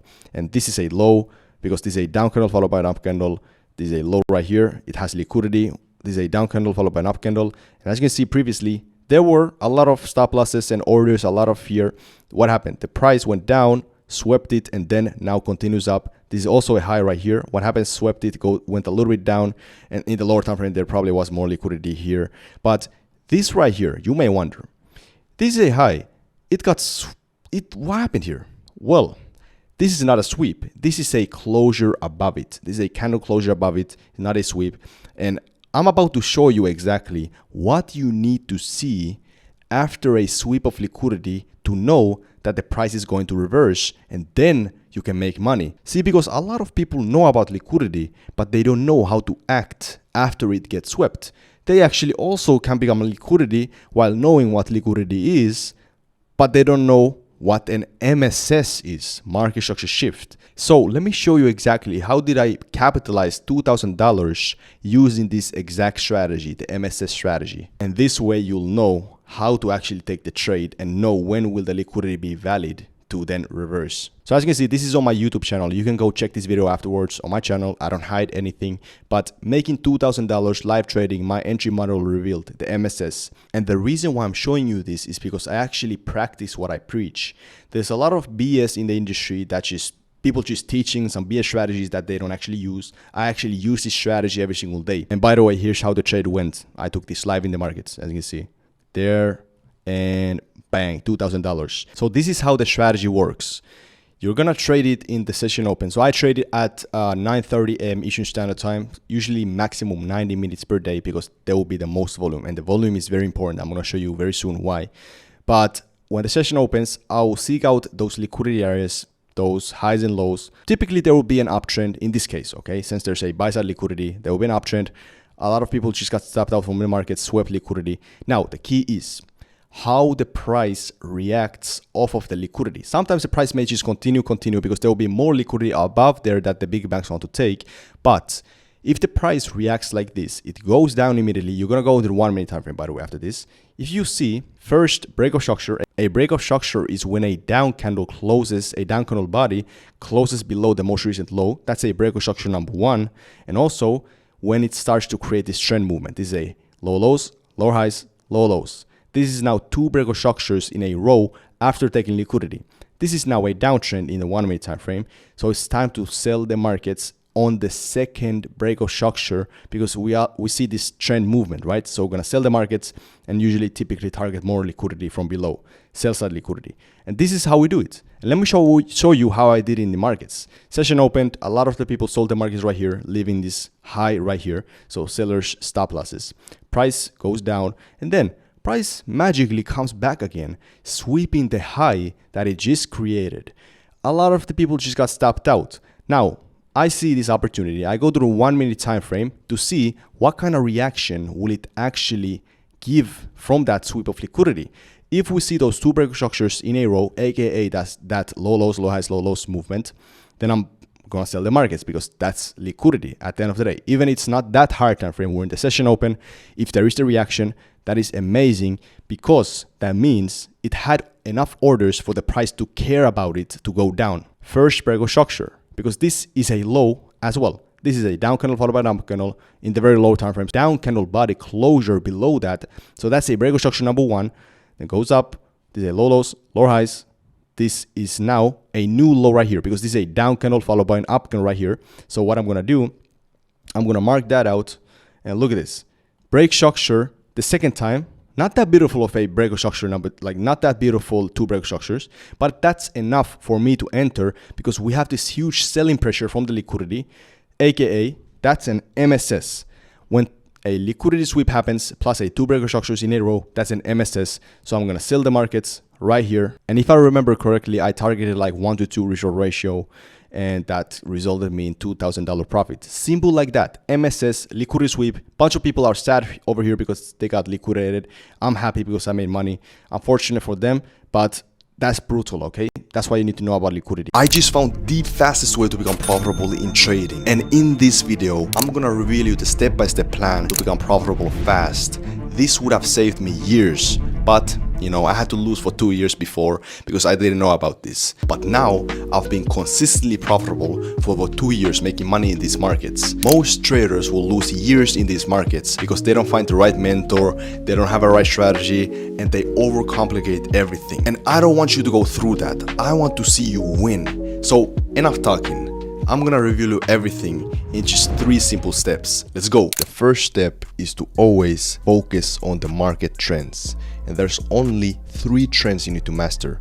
There's the uptrend, downtrend, and consolidation. But to be honest, there's actually only 2 trends you need in order for you to look for buys or sells, and it's these 2, uptrend and downtrend. Consolidation is just sideways movement that is caused from equal amount of buyers and sellers or just low volume. So you need to forget about this one, and you don't want to actually see this because this is gonna lead you nowhere. So let's just focus on these 2. And the reason why we want to focus on trends is because trends are literally the lifeblood of markets. It is how these markets are made of. Okay, so uptrend, it moves in higher highs, higher lows, higher highs, higher lows, higher highs. Downtrend moves in lower lows, lower highs, low lows, lower highs, low lows, right? And our one and only job is to follow these trends consistently. So if you see this uptrend, we're gonna look for buys. Okay, we're gonna buy the markets. If you see the downtrend, we're gonna short the markets, sell the markets. I'm gonna literally show you really soon how to actually do that, how to actually make money with this one. But first of all, you need to understand a little bit more about these trends. So essentially, the big move of the trend, this right here, is called an impulse. And the smaller move is called a retracement. So impulse, retracement, impulse. Okay, that's how the market moves in trends, and the price needs to retrace so it can fix the price. And same in the downtrend, this is an impulse, retracement, impulse, retracement, impulse, right? Now, the thing that most people get wrong in these trends is that they look for buys in an uptrend right here. But that is not the case, because here it could actually create a market structure shift that could start to trend down, and then you would lose the market, you would get liquidated, and you would become a statistic. What you want to do is wait for the new higher high being created. So when there's something called a break of structure, it is called a break of structure when this high closes above this higher high. So this is now a higher high, so we're gonna buy in here. And if you miss this trade right here, you're gonna wait for the retracement and then impulse. You're gonna buy at the impulse when the candle actually closes. And obviously you're gonna put the stop losses below these higher lows and target and follow the trend. Simple as that. Same in here. So look at this. Now we're in the markets. I'm gonna literally show you how we can step by step follow the trend. It's so simple yet so effective. I do this every single day in these markets and make a ton of money. So how does the uptrend move? Simple as this. Look at this. This is a higher high, higher low. Remember, this is the retracement. This down candle is the retracement. This is the impulse.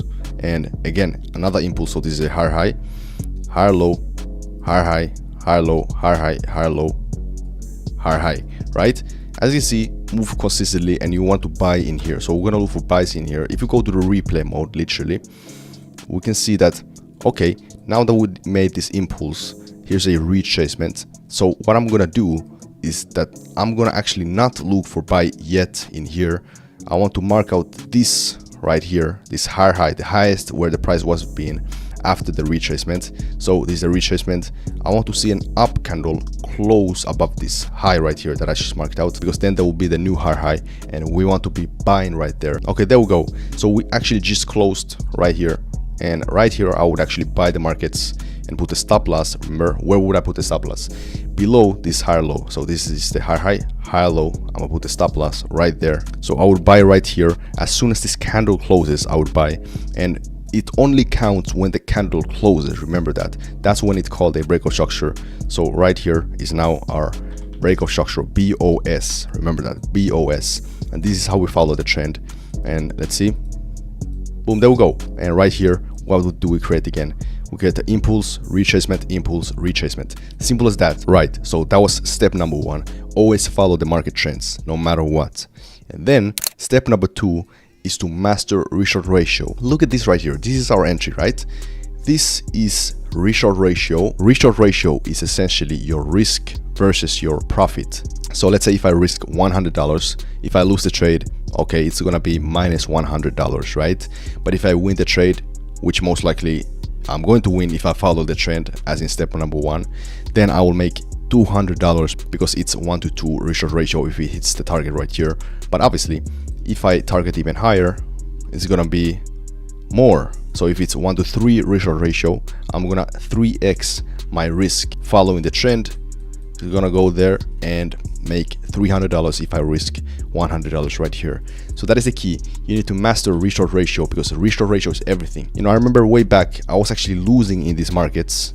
Even though I had a good strategy that worked, I had a good win rate, but my reshort ratio was shit. I always had like negative reshort ratio like this, and even though I won many trades, I wasn't making money until I figure out that reshort ratio needs to be very nice. And usually I like to personally target my trades in between 1 to 2 and 1 to 4 reshort ratio. So these are my ideal reshort ratio depending on the trade quality. So if you master reshort ratio, you can actually make a lot of money risking less money. Step number 3 is to create yourself a personal trading plan.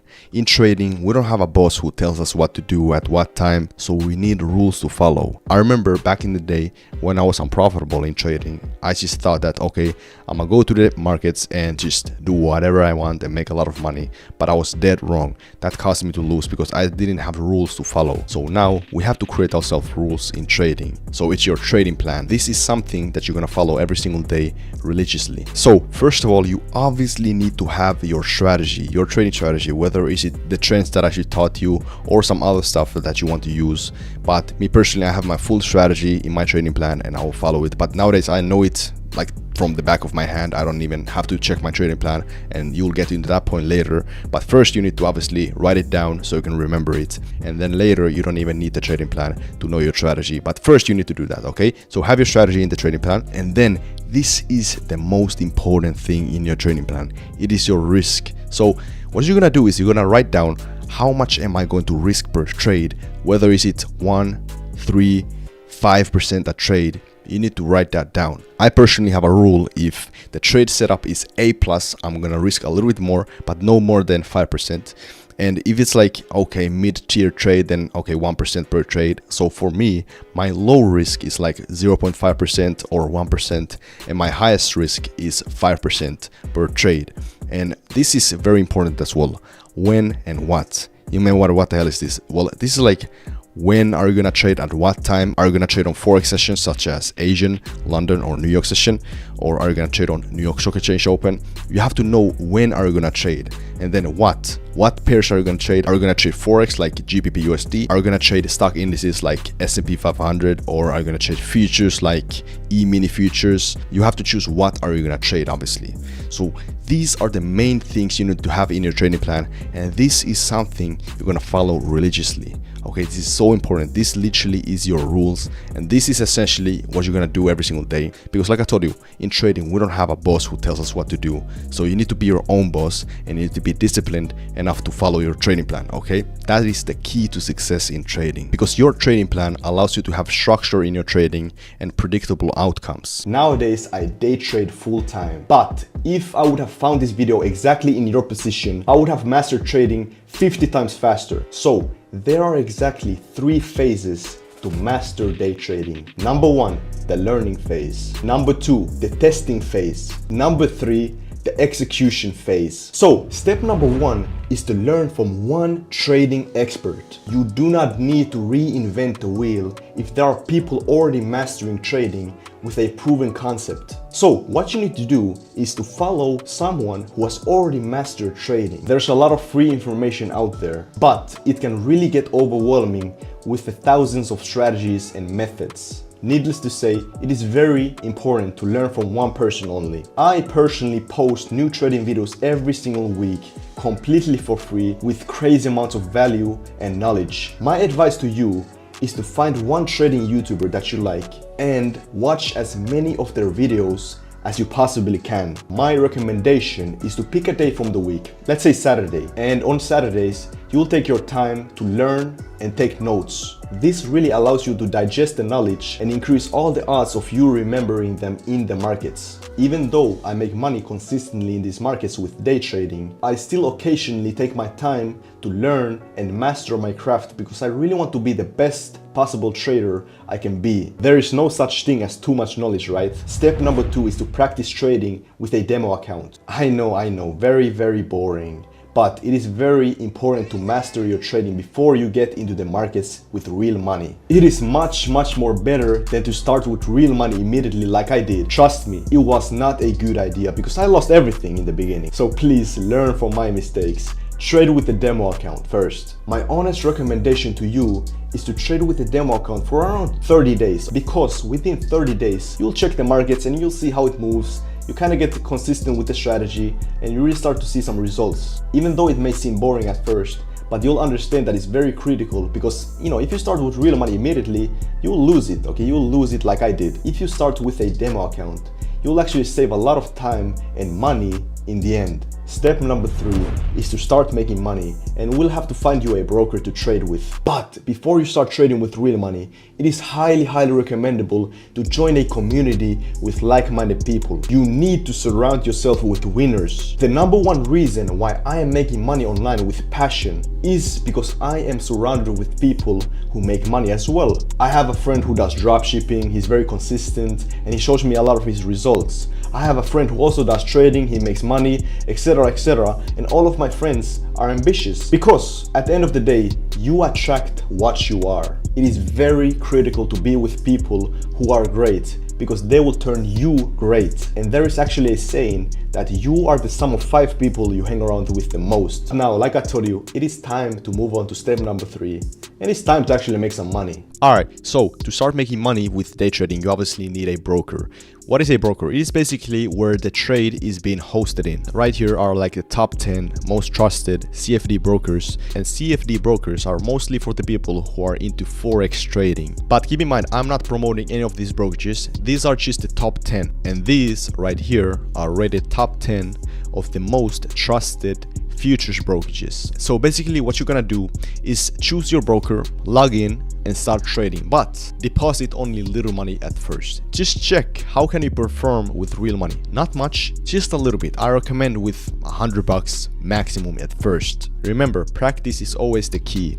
And now that you know the plan to learn to day trade, you may still wonder, well, I'm a beginner and I don't have no money. What should I do then? Well, my friend, don't worry at all, because what if I told you that you can start making $300 a day from trading as a complete beginner with no experience and no money? Would you be interested? Well, if you said yes, then trying to start day trading can be overwhelming. With so many different steps and strategies, it can be hard to know where to even begin. So that's why in this video, I will be revealing you the 3-step game plan to start making at least $300 as a complete beginner trader. And fun fact, this is the exact same blueprint that I used personally. So if I would start trading as a complete beginner today, this is the exact blueprint that I would use. But before I start, you may wonder, who am I? Hi, my name is Edgar Cash. I started day trading at 14 years old. I know, super young. I got introduced to trading by my friend in middle school. I saw him make some money and I wanted to get in. So I started, but unfortunately, when I started day trading, there was no videos like these. And because of that reason, I had to go through pain and lose for 2 years in these markets before turning profitable. Super unfortunate, but regardless, now thankfully, after all the trials and tribulations that I had to go through,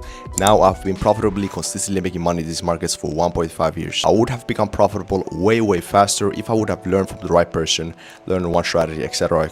And that's why I'm here to motivate, educate, and innovate so you can become profitable way faster. But your next question may be, how can I start making $300 a day from trading if I don't have no money to put into an account? Well, what a lot of professional traders do is they trade with funded accounts. But before I dive deep into the funded accounts, I will start with step number 1. For the next 30 days, stop trading with real money. Start trading with a demo account, which is like virtual fake cash. And at the same time, you'll create yourself a trading plan that you will start to follow religiously. Because if you want to start to trade full time and quit your 9-to-5 job, then you need rules for your trading and you need to practice first. So about the trading plan that I mentioned before that you need to create, I'm gonna give you an example how I use this trading plan every single day to make money. On Friday, I took 2 trades and both of them were winners because of my trading plan. As you can see, nice 2 beautiful trades taken on Friday. And how did I actually use my trading plan to win these trades?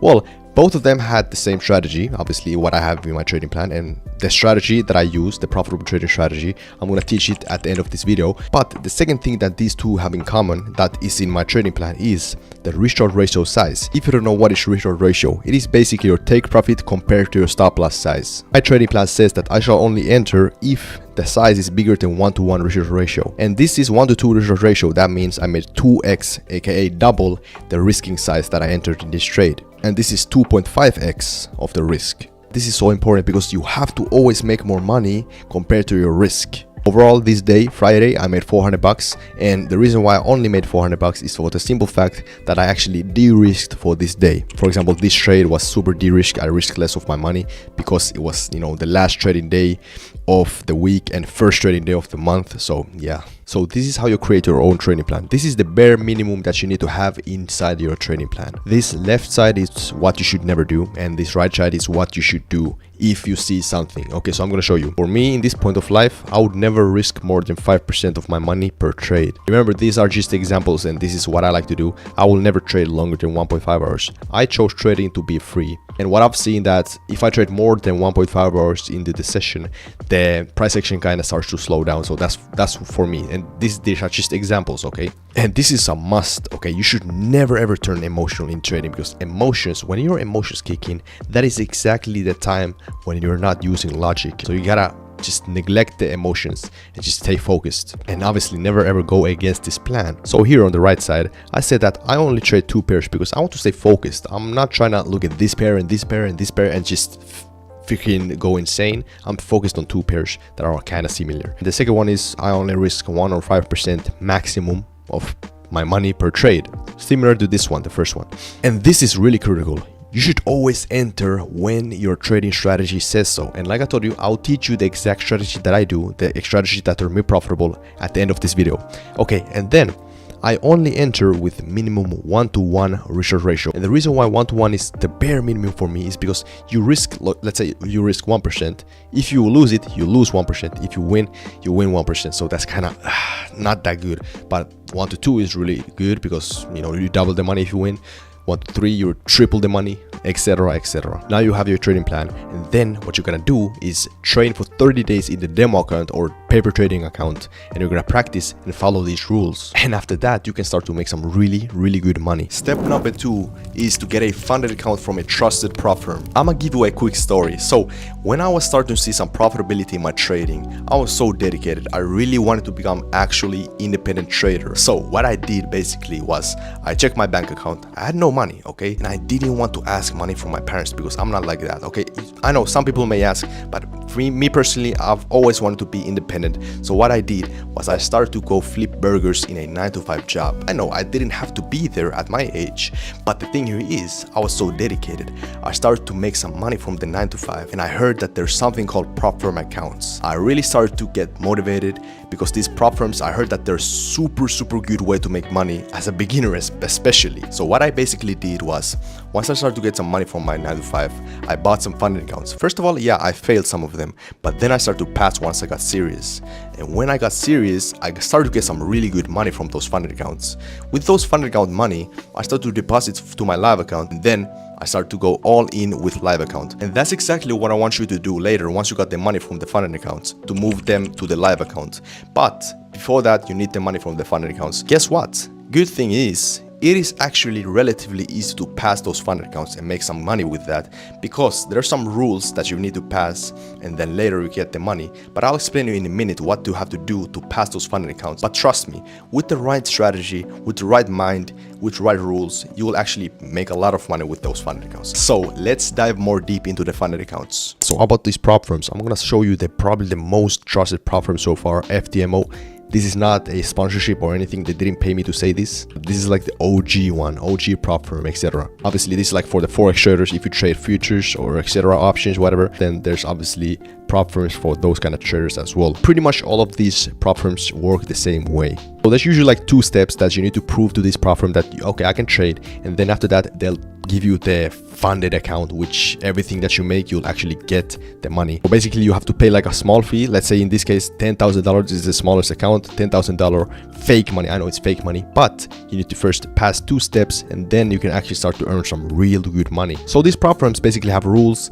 For example, profit target, you have to make at least $1,000, which is like 10% from this $10,000. Basically, at the end of the first step, you have to have 11K, then you pass. Second stage, same thing, but you have to make 500, so 5%, etc., etc. And step number 3, you actually get money. Whatever you make, you'll actually get the money, and once you get the payout, it's in your bank, bro. And like I told you, you can choose whatever prop firms you want to choose, but only choose the most trusted one, okay? I'm gonna say this because this is the one that I trust the most. But obviously, like I told you, nowadays I trade with real money, but I first traded with prop firms to get the good money, okay? And then you can choose what the fuck you want to do with the money. Only buy the account, the prop firm account, if you think you're ready. That's why I said at the beginning, trade for 30 days in the demo account, fake money, and then you can buy the account. So if you want to make $300 a day, then this $10,000 is perfectly fine for you. Let's say now you decide to buy the funded account. Let's say the $10,000 account, okay? It costs you 90 bucks around. You're gonna follow your trading plan that which is made for you. And then you're gonna follow the strategy that I'm about to explain you in the next step. So you're going to risk 1% per trade with 1 to 3 risk ratio size with the $10,000 account. Now think about it. $10,000, 1% risk. That's $100 risk, and when you win, that's $300. And there we go. Obviously, you're gonna follow the trading plan like I told you. You're gonna take the best possible trade. You're gonna increase the odds by all means. You're not gonna just take stupid trades. You're not gonna over risk. You're gonna take the trade with the best possible outcome, and that's how it goes. That's how you make $300. Now think about it. When you buy a bigger account, obviously do not buy a bigger account if you are not ready. Okay, only buy the account when you're ready. So what I basically did was I started to pass a lot of funded accounts, make some money with that, and move them into a live account. But you can choose. Some people, I know people that only trade with funded accounts. That's completely fine. But obviously with bigger prop firm accounts, you're able to make more money, and obviously with bigger real accounts, you're able to make more money. That's how it goes. Last but not least, probably the most important step number 3 is to get the right strategy from the right person. Back when I was unprofitable, the people who I learned from, they didn't give me the lessons that I actually needed. They didn't show me the mistakes that they did back when they was unprofitable. You know what is the one beautiful thing about us humans? We have the ability to learn from others' mistakes. You saw me. I was losing for 2 years straight because I was learning from the mainstream of trading. I was learning from this guy and this guy, this strategy and this strategy. They didn't work, and I had to mix my mind, etc. Like I started to lose my mind really, and nobody actually told me what to do in these markets correctly. So that's why I had to go through it and I had to figure that shit on my own. All the trading advice that you see online is complete bull. Oh, make sure to use this account flipping strategy. Oh, use this 5,000 leverage broker so you can make $1 million with a $100 account. Bruh. Now, cut all this nonsense away because I am here today to show you how you can grow your small trading account fast. So, here are 5 secrets to exponentially grow your trading account. The first secret is to find a brokerage that allows you to trade with high leverage. One of the biggest decisions that you have to do in your trading career is to choose the right broker to trade with. Choose the wrong broker and you risk losing your hard-earned money. Choose the correct broker and you can make a ton of money with a peace of mind. If you're looking to grow your small trading account fast, then it's very smart to choose a broker with high amounts of leverage. Leverage essentially multiplies your money so you can risk more money to make more money. Let's say you have $100 in your trading account and your broker has 1 to 50 leverage. That exactly means that you have the buying power of $5,000. This allows you to trade with bigger lot and contract sizes. Now, think about if you would have a leverage of 1 to 500. You would have the buying power of $50,000. This really allows you to make a lot of money with little to no money because you chose the broker with high leverage. Now, keep this one thing in mind. Leverage will always be a double-edged sword. Leverage allows you to make a lot of money fast, but it can also cause you to lose a lot of money if you use it wrong. Me personally, do I recommend you to use a lot of leverage? In my opinion, it's good to use a lot of leverage if you have a small trading account, because at the end of the day, that is also a way that I used to grow my small trading account. Now, if you decide to use this method, make sure to have good risk management. You always need to set stop loss limit, and also do not get greedy because it is fast money, but it's also dangerous. Now, me personally, I don't want to promote any brokers, even though a lot of brokers have sent me emails for me to promote them in my videos, but I've never accepted them because at the end of the day, I do not trust them, and I would never ever would want to put my viewers like you at risk. Therefore, do not choose a broker that your favorite trading influencer says you to choose. You have to wake up and understand that your favorite trading influencer only promotes the broker because they get paid, and they couldn't care less if you lose your money because you chose the wrong broker. You may wonder, why am I saying all this? Because I remember in 2022, I put around 300 bucks in a broker that my favorite trading influencer promoted. Now, a couple of months after depositing the money, the broker shut down, and I lost my hard-earned money that I made from flipping burgers for $9 an hour. And I started to email the broker, but no one answered, and obviously I lost the money for good. That was a very valuable lesson that I learned, and I don't want you to go through the same pain that I went through, so please learn from my mistakes. Therefore, my advice to you is that you should do a proper research on the broker. Do not choose the broker because your favorite trading influencer said you to choose. Now, this is exactly how you choose the right broker to trade with. First and foremost, make sure that the broker is regulated, licensed, and safe to use. Make sure that the broker has low commissions and fees because they eventually will eat your small trading account. Check the reviews of the broker, and most definitely, be responsible. It is actually okay to be a little bit paranoid when choosing your broker because at the end of the day, you are risking your hard-earned money. Nowadays, personally, I only use regulated brokers such as Pepperstone or IG because I no longer need a broker with high amounts of leverage because I personally trade with bigger capital now. And after you have acquired the knowledge from this video, you actually no longer need high leverage because you'll have a great amount of capital to trade with. By the end of this video, I will reveal the story how I went from $5 a day to $1,000 a day from trading. The second secret is to only take the high probability trade setups. I remember I made about $1,000 in 4 days with little to no money in my trading account. Even though that was just the beginning, I still couldn't believe my eyes that I had just made my monthly salary in 4 days with trading. That, my friend, was the day when I realized that I want to pursue trading full time. That was also the day when I decided to quit the part-time job. Now, the secret that I realized to make all that money to quit my part-time job was to only take the high probability trade setups. Now, you may wonder, what is a high probability trade setup? Well, my high probability trading setup needs to pass these 5 principles. Firstly, I need to follow the market trend. If the market is bullish,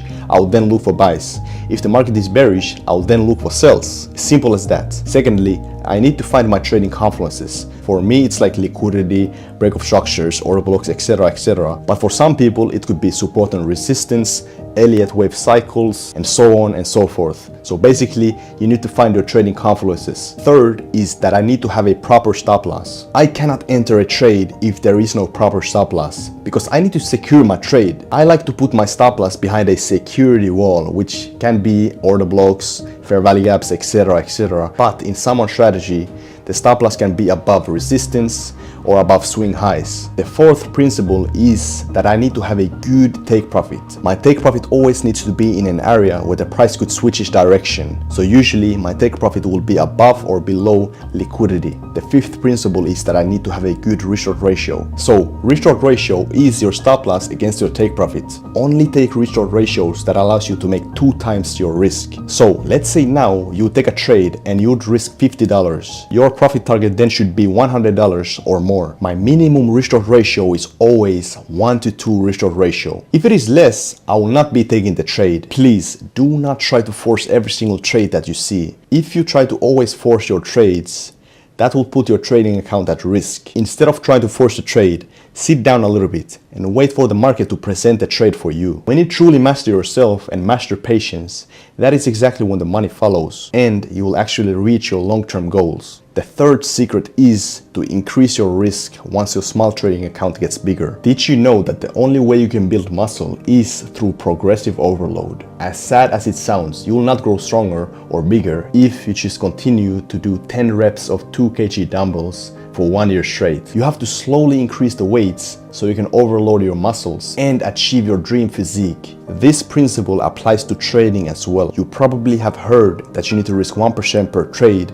every single time. You need to understand that 1% with a $100 account is different than 1% with a $100,000 account. If you risk 1% with a $100 account, let's say you would have 1 to 2 ratio, you would make $2 per trade. Unfortunately, that is not going to move a needle. The amount that you should risk per trade comes down to your risk tolerance and most definitely the quality of your trade setup. You need to determine your risk tolerance. It is completely different for everyone. I am comfortable risking $500 per trade, while you may be comfortable risking $10 per trade. And that is completely fine because everybody's risking is different. Obviously, with time, you'll be more comfortable risking more. Before you enter a trade, make sure to check how much money will you lose if you would lose the trade. If you do not check that before you enter a trade, it may actually come to you as a surprise. And trust me, that is the last thing you want to see. First, always determine, would you be okay losing X amount of money in the trade? Since now you're only taking high probability trade setups, you can now start risking more. When taking the best possible trade setup, you can risk up to 10% per trade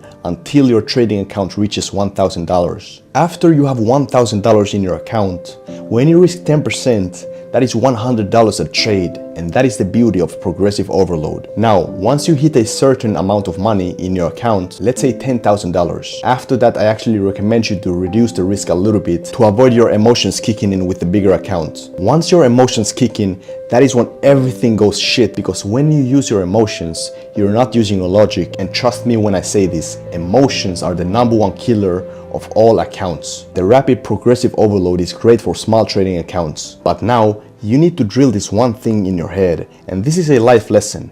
You will not make money if you're scared to risk money. The fourth secret is to compound your trading account. Has this ever happened to you? You open up your phone, you click Instagram or something, and one of those ads about compounding interest in stocks pop up, and they usually tell you like, oh, invest $100 a day and you'll be a millionaire in 70 years. When I personally talk about compounding interest, I am not talking about that, because I don't only want to become rich once I'm old and wrinkly. Why not get rich right now when we're young? I am talking in our 20s and 30s, so you can go and explore the world and have fun while you're healthy. You do not want to become rich only when you're 70 or 80 years old, because who cares, man? You will not have as much as energy as you have right now, and to be honest, who even knows how much time you have left? So you need to stop dreaming about that conventional route of becoming rich with stock market compounding. Rather than letting the stock market to decide how and when will your money compound, why not take control of your own compounding? And the good thing is, you can easily start doing that by reinvesting your profits and also adding funds regularly to your trading account. The more money you have inside your trading account,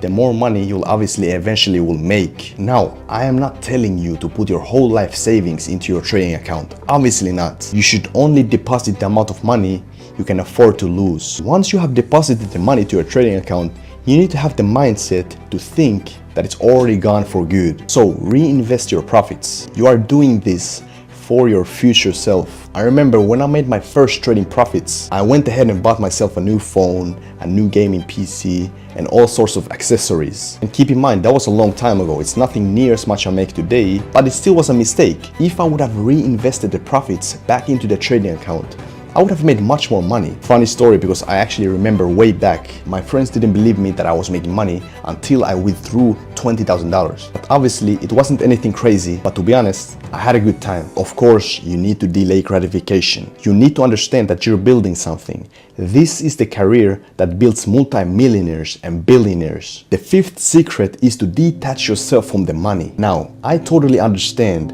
that you started day trading because you want to become rich quick. We all did, including me. Do you realize when you obsess over profits, that is when everything goes to shit. By focusing on your profits, you're slowly killing your account without even realizing it. Now think that you have been watching the trading charts for 30 minutes, and within that 30 minutes, you make $10. You start to question yourself, did I really just spend 30 minutes just to make $10? And the worst part is, you check your Instagram and you see one guy doing $1,000 in 30 minutes. And then you proceed to take more trades with high amounts of leverage. And obviously, you lose the account. You might get lucky and flip the account to $2,000. But trust me, once your luck runs out, it is time to say goodbye to the money. You do realize every successful trader that you see online was once a beginner. When you're obsessing over the money, you tend to become emotional. And as humans, when we use our emotions, that is the time when we're not using our logic. So instead of focusing on the money,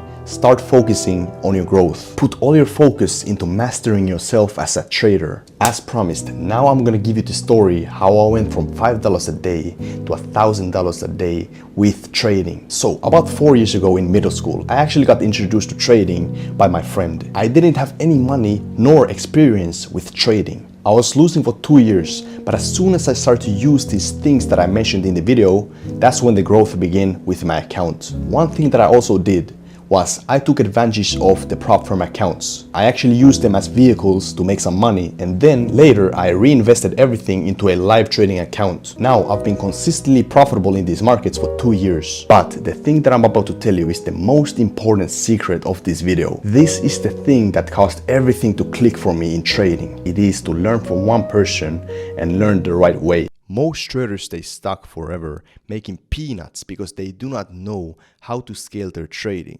But don't worry, because in this video, I'm going to teach you exactly the step-by-step protocol that will allow you to make $10,000 per month using prop firms. This exact trading scaling plan allowed me to get to where I'm at today. I've been making consistently 2 to 3K per day, and I've helped a lot of my students to scale their trading to 10K, 20K, and obviously, because of that, it's time for me to reveal it to you. I thought that I would never share this information publicly, but it's time to stop gatekeeping. Let's scale your trading. Let's go. So man, scaling your trading to $10,000 profit, by the way, it takes 3 steps. Stage number 1, stage number 2, stage number 3. In stage number 1, you're gonna make around $0 pretty much. Stage number 2, you're gonna make 3K to 5K with trading per month, right? And stage number 3, you're gonna make 10K to 30K per month consistently, right?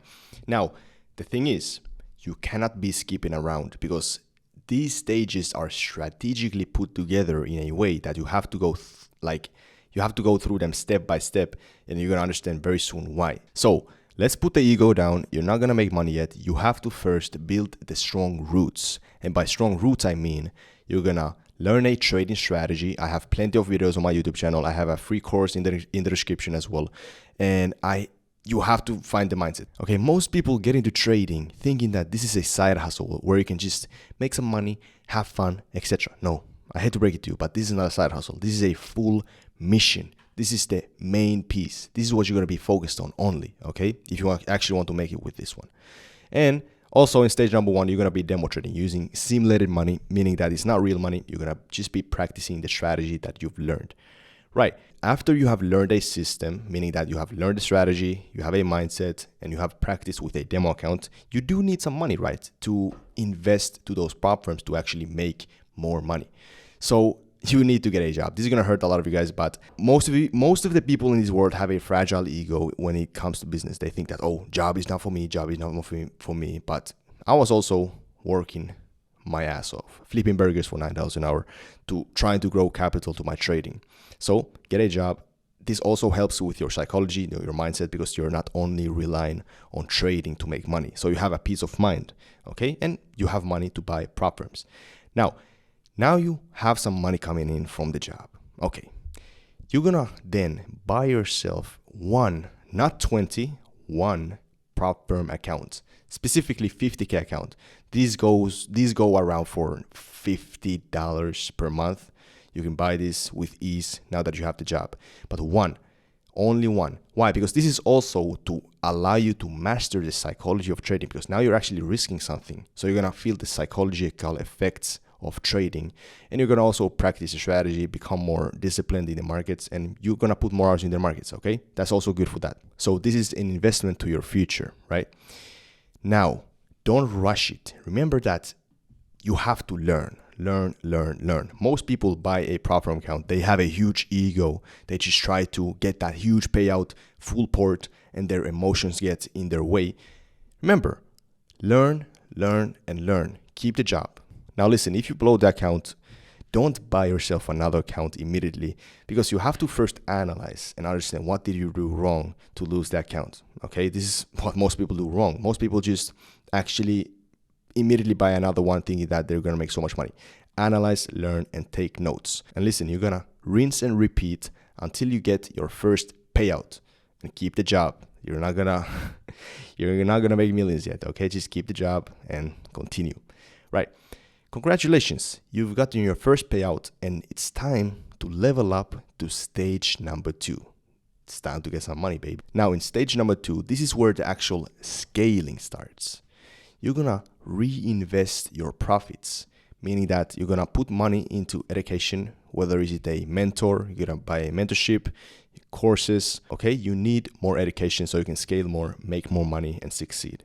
And then you're gonna reinvest to more funded accounts using a copy trader. A copy trading, I don't mean like you're gonna sign into a signal group and copy the trades. No, I mean that you're gonna actually stack the prop firm accounts using a copy trader, and then when you make $1,000 on one account, it's gonna automatically copy that trade to the other stacked accounts. So instead of you making 1K, you're gonna make 5K, 10K, etc., right? Because it's gonna stack, right? Okay, and when you invest into education and more fundeds, you're gonna have more knowledge, more fundeds, aka more money, right? Okay, at this stage, now that you've reinvested, you're making around 3 to 5K per month.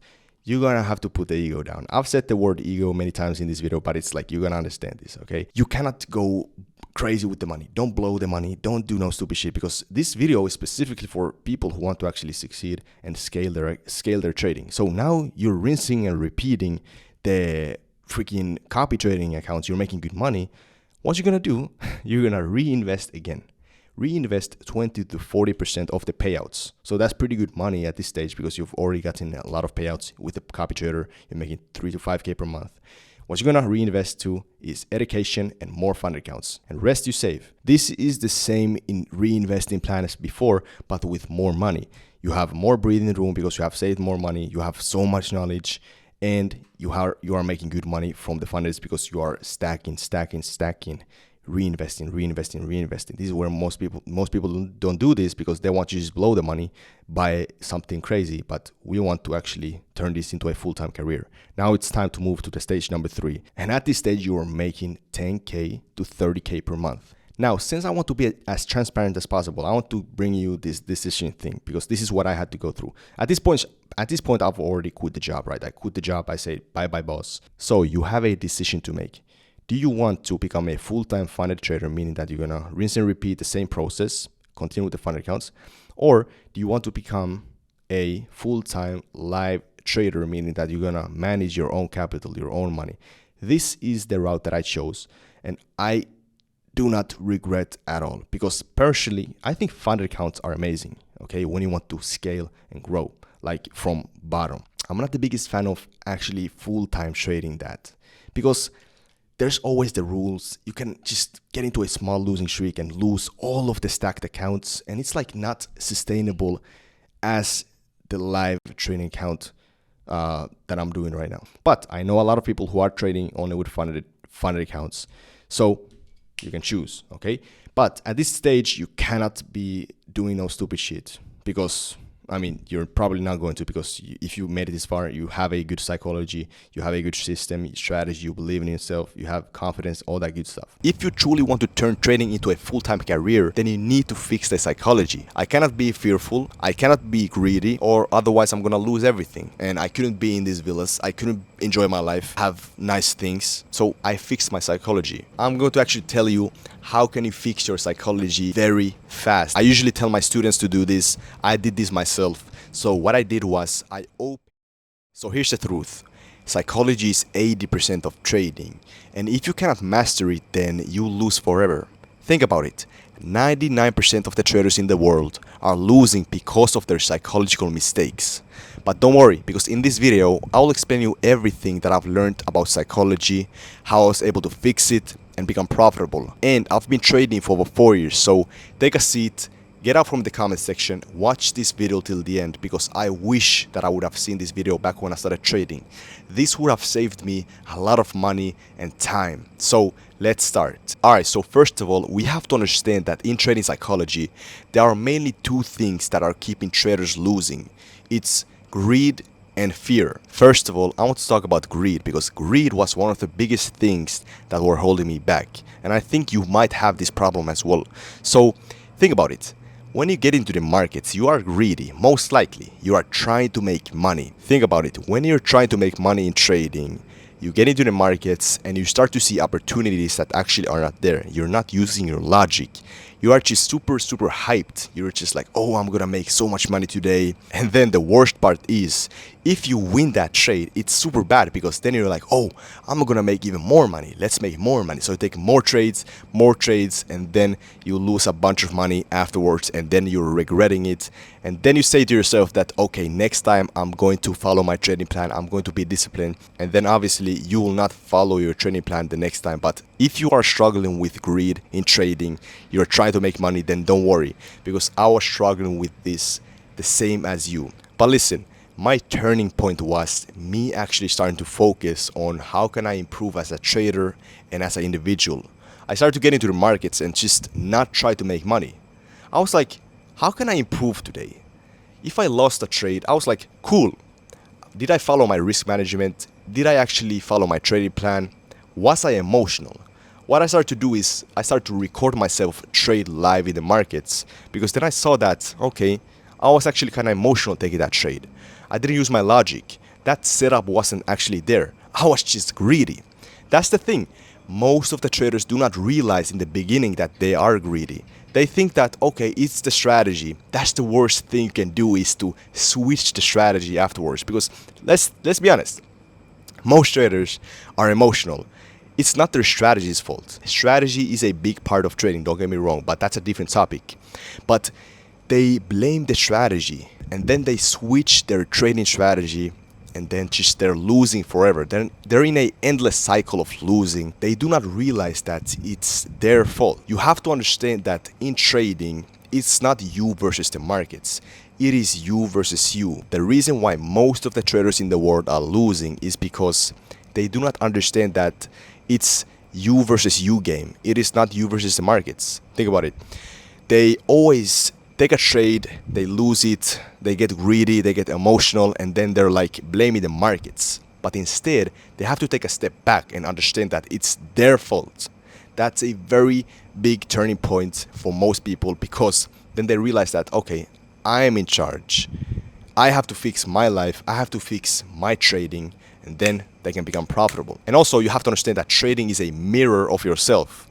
If you had a bad day, if you just argued with your girlfriend, with your mom, you broke your knee or something like that, you're gonna see it in the markets in terms of emotions. You're gonna be very frustrated. And also, if you are super happy during that day, then you're also gonna see that you're gonna be very excited to trade. And what is gonna happen? If you had a bad day, you're gonna be emotional, you're gonna revenge trade, you're gonna take a bunch of trades for no reason, you're gonna see opportunities that are not there. So think about it. That's so crazy how much trading psychology is affecting all these traders in the world. And now I'm here to bring the facts to you and fix your psychology. But you have to also fix it after this video. You have to actually take action what I'm about to tell you. So what you have to do is get on self-improvement. Start going into the gym. Start building good habits. When you build good habits, you'll see it in the markets. And you have to understand that everything that you do counts. Everything turns into a habit. If you start going into the gym every Wednesday and Friday, every single time for like maybe a month in a row, you'll start to do it as a habit, most likely. That's for me at least. I go to the gym for like 3-4 times a week. That's a habit, all right? And for you, In trading, you have to do the same stuff. Imagine if today you would start to create good habits. You would start focusing in the markets. You would start to follow your trading plan. Everything is gonna count. And once you start to stack those good habits, once you start to stack them, you will become profitable. That's what happened for me. Trading is you versus you, not you versus the market. It is a mirror of yourself. So master yourself and also understand that you cannot try to make money. What a lightning start. Let me move on to the fear part of trading. That is also you being emotional. You have to understand that when you have fear in the markets, you cannot make money. You are fearful. What happens when you're fearful? For me, it was cutting profits too early for no reason, doing a bunch of stupid mistakes, taking the trades at the wrong time because I was scared, and then I had FOMO and all that bad stuff. First of all, when you cut your profits too early out of fear, what is going to happen? I'm going to tell you what happened for me. I thought that I was profitable. I thought that I had a good win rate. I had a good win rate. Keep this in mind. I had a good win rate, but I was wondering, why the hell am I not making money then? I was starting to think that trading is a scam. But then I looked back at my trades that were winners. They were super small. They were super small. And my losers were big.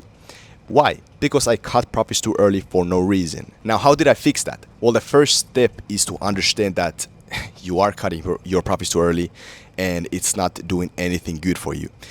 What I start to do is I start to put my phone in the pocket after taking the trade and continue with my day. All right, I literally took the trade with my phone, if I traded with my phone that day, and put it in my pocket and continue with my day. I set stop loss and I set take profits and just watch the trade maybe in 6 hours, maybe in 10 hours. And then I was like, okay, cool. How can I improve more? That's how you fix that. And why is it also good? Why is it also good? Because you start to trust yourself more. You start to trust the strategy more. Nowadays, I don't have to do that. I can just look at the markets while I'm in the trade without being emotional because I already trust my strategy. I've proven into the markets that I can trade. My strategy works, etc. I've turned a bunch of my students profitable. So I have a lot of confidence in myself. You have to build that confidence, but do not get overly confident. Do not get greedy. Just be confident in a right way. That's how you can make money.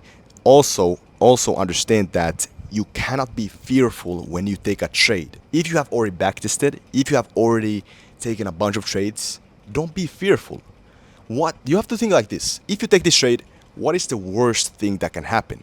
If you said that I'm gonna lose my house, I'm going to have to start robbing the banks, then what does that mean? That means you are over risking. You're risking too much money. You're freaking over leveraging a lot of money. Start de-risking. Okay, that's exactly what I did. And all of a sudden I became less emotional. I became less freaking attached to the trade and I was less fearful. And literally the other day, I had this one guy DM me on my Instagram. By the way, follow me on Instagram, AdrielCash7. But think about it, he DM'd me and he said that I'm constantly blowing my trading accounts. I was like, what? You're blowing your accounts? How is that even possible? I obviously told them later that you have to risk properly, etc., etc. But you have to understand, you shouldn't be able to blow your accounts, meaning that you lose your completely lose your account. Because if you have risk management, you cannot. Think about it. If I risk 1% each trade, that would mean I would have to lose 100 trades in a row. Bro, that's crazy. How can I lose 100 trades in a row? And there has to be some sort of winners. Even for the worst trader in the world, it would be very difficult to blow their account if they would have risk management. So have risk management. And also, now that I talked about fear, now that I talked about greed, I'm going to actually tell you how can you fix your psychology very fast. I usually tell my students to do this. I did this myself. So what I did was I opened a $50 or $100 account. Very small account, but you have to understand that it doesn't matter.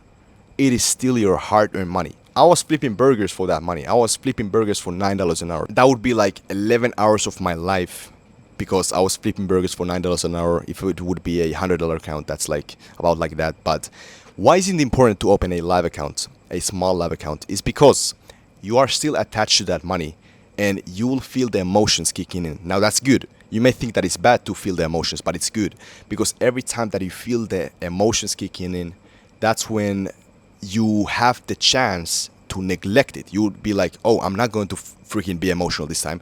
What is that? It's like a rep in the gym. You become stronger in the mind. When you go to the gym, you break the muscles when you actually lift. Then it becomes stronger later. When you meditate like this, and your mind starts to focus on elsewhere, some BS, and you then switch your freaking mind back to the meditation, back to breathing, then that's like a rep in the gym as well. Now in trading, when you feel the emotions, it's like a rep in the gym when you neglect it. When you say like, no, I'm not going to be emotional this time. It's a rep in the gym. It's a habit. Vice versa, when you actually let them emotions ruin your trades, take over you, then that's also a rep in the gym in a bad way. That it's like you eating junk food, you become fat. That's habits, man. Life is a bunch of habits. Your habits build you. So regardless, open that small trading account, start following your trading plan with it. Do not try to flip it. Do not try to do any stupid shit. That is purely for you to fix your trading psychology. All right, I guarantee you it will help. I guarantee you.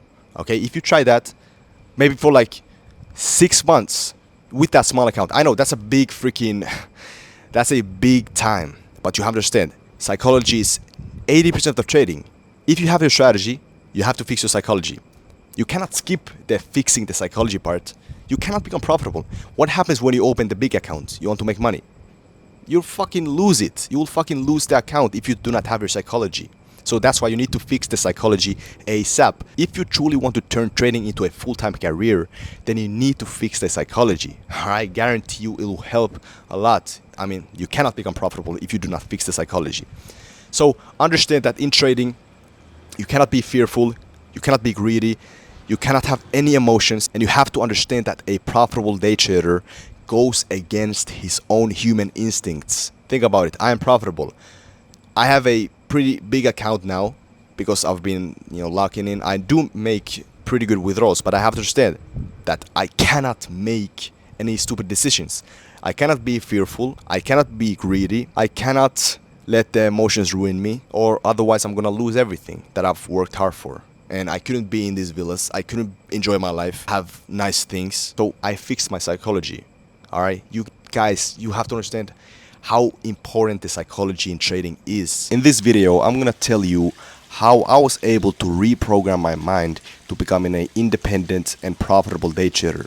Okay, this was truly the missing piece for me, and I wish there would have been a video like this back when I was losing and just depressed, solely making mistakes in the markets and just being completely lost. Okay, so take a seat, get out from the comment section, and let's focus. Let's start. Okay, so first of all, what a lot of traders do in the markets is that they get into the markets and they try to make money. That sort of mindset is very bad. Okay, and I know what you may be thinking. Okay, you may think like, well, what? We started trading to make money. I know, but in trading you cannot make money if you are trying to make money. Let me explain. So when you're trying to make money, you get emotional and you start to see opportunities that actually are not there. Meaning that if I now go into the markets and I'm just so hyped, I'm seeking for that dopamine hit, I'm not gonna use my logic. Because the thing is, when you're emotional, you lose your sense of logic. And when you lose your sense of logic, you're gonna do mistakes. Okay, that's why most people lose. And you're gonna see the opportunities that actually are not there. That's why what I started to do is I started to just focus on the growth. Okay, and also what I also did was I started to record myself trading live in the markets, and then I watched the video afterwards. So what you have to do is stop trying to make money. It's gonna be kind of harsh, okay, because we started training to make money. I also did, but I wasn't making money when I tried to make money. Just focus on how can you improve, how can you learn, how can you develop as a trader, as a person as well, and just think about it as a puzzle. Trading is a big puzzle that you need to solve. Okay, once you solve it, it's easy. Okay, nowadays it's easy. It wasn't easy before, but nowadays when I'm calm in the markets, I only trade for like 30 to 60 minutes a day, and then my day is done. Then I can just come into these villas, enjoy my life, be with the family. And I know you also want that, so please stop trying to make money. All right, that was the first thing. But the second thing is even more important. When I actually understood this and actually found this, what I'm about to tell you, it completely changed everything. And I think most of the traders do not have this. It is your why. Think about it. Why did you start trading? What is the actual reason why you still keep fighting to this day, even if you're kind of depressed, if you're not making money, you're kind of lost? What is your why? Why do you want to pursue trading? Why do you still continue?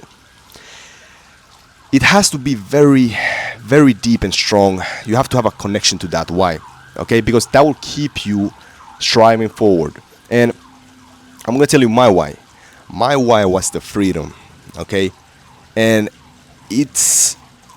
I've always enjoyed freedom, okay? I always liked to have freedom. It started way back when I was a little kid, okay? I was like 7 or 10 years old, okay? And I remember I had school, but I had like a dentist appointment where my mom would take me to the dentist, and after that we would like go eat some McDonald's and stuff like that. And I really enjoyed that because it was the feeling of me being free. Other people were at school, but I was chilling at McDonald's. Okay, that's funny, but it's like it was the freedom. Okay, and I know most humans do crave freedom, and I think the school system is kind of programming us to be workers and not slaves, but like workers. Okay, some people can be fine with that, but when I made my first dollar online, bro, that's when I was like, holy shit, I cannot be working for somebody else for the rest of my fucking life. So that's why I really took this shit serious, okay? I went all in with trading, and now I'm able to come here because I actually locked in. And that's why you need to find your why. My why was the freedom and also helping my family and stuff, but the freedom, bro. Think about it. Because I had such a big why and connection to the why, that's why I'm still striving and I'm still not satisfied because I know I'm thankful obviously, but there's literally levels to this game. So find your why. Why do you want to pursue trading? And what happens if you quit trading? Because when you have your why, you'll understand that you cannot quit. You literally cannot quit, and you have to find a way to make trading work. When you have a why, you have a reason. And when you have a reason, you cannot quit trading. Your why can be whatever you want it to be. For me, it's freedom. For you, it can be supercars. For you, it can be, getting status, attention. Not really sure about your why, but you have to find it, okay? And then when you have your why, you have to make it strong. You have to really be connected to the why. Okay, this sounds funny, but it's actually true. It's your lifeblood. It's literally the energy that pushes you going towards your goals in trading. So find your why, and remember the first thing: stop trying to make money. Remember, when you're trying to make money, you start to see opportunities that are not there. Okay, you start to see a bunch of trades that actually are not there, and that's when you are emotional, you're not using your logic, and you're taking stupid trades and you keep losing money. All right, so don't do that. Stop trying to make money, then you'll able to make money. Okay, that's easy. Okay, I mean it's actually pretty hard, but believe me, once you actually try that, it will help a lot. All right, and the second thing is, like I told you, find your why and be very connected to the why. All right. Yo, what is good, guys? I gotta be fast, but a setup is quite frankly forming up slowly but steadily. What happened? Session opens, we'll take out 1 hour time frame lows right here below, 1 hour time frame lows, right? And as you can see, it pushed the price up. Broke structure once, broke structure at the same time. MSS happened all the way up here. This is a 50-minute high, so I'm not gonna buy the markets immediately. I didn't buy the markets, and news was about to happen, and there was consolidation, not the cleanest MSS at all. So, and anyways, there wasn't anything to confirm that it's gonna continue to the upside, right? There wasn't a trend continuation, etc. But we pretty much react from the liquidity. We start to go down a little bit. We get some consolidation because the news was about to happen, and now we dump to the downside, and we broke structure once after liquidity, and we're about to probably break structure the second time, creating an MSS. So I'm gonna sell the markets most likely here. If we break below this low. But yeah, I'm gonna update you guys. Alright guys, so pretty much we're about to create an MSS right here. Break structure number 1, break structure number 2. I'm gonna sell the markets from here. Right on the money, I just sold the markets right there, got filled right on the BOS. Put the stop loss above this order block right here. If you guys don't know what is an order block, it is this last, the most previous up candle after the breakout structure. And I'm gonna target, like, I'm gonna have a stops to be right here, as you can see, and I'm going to target my take profit below here, 1, 2, 3 almost. Yeah, this is gonna be my target. Let's go. I'm gonna update you guys what's gonna happen. I'm gonna speed up this right here.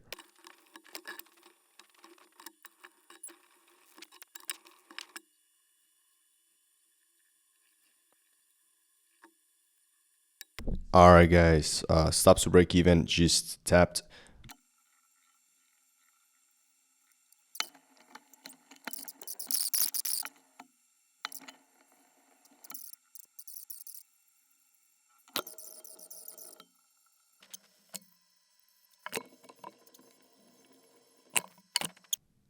All right, guys, I just closed the trade, bro.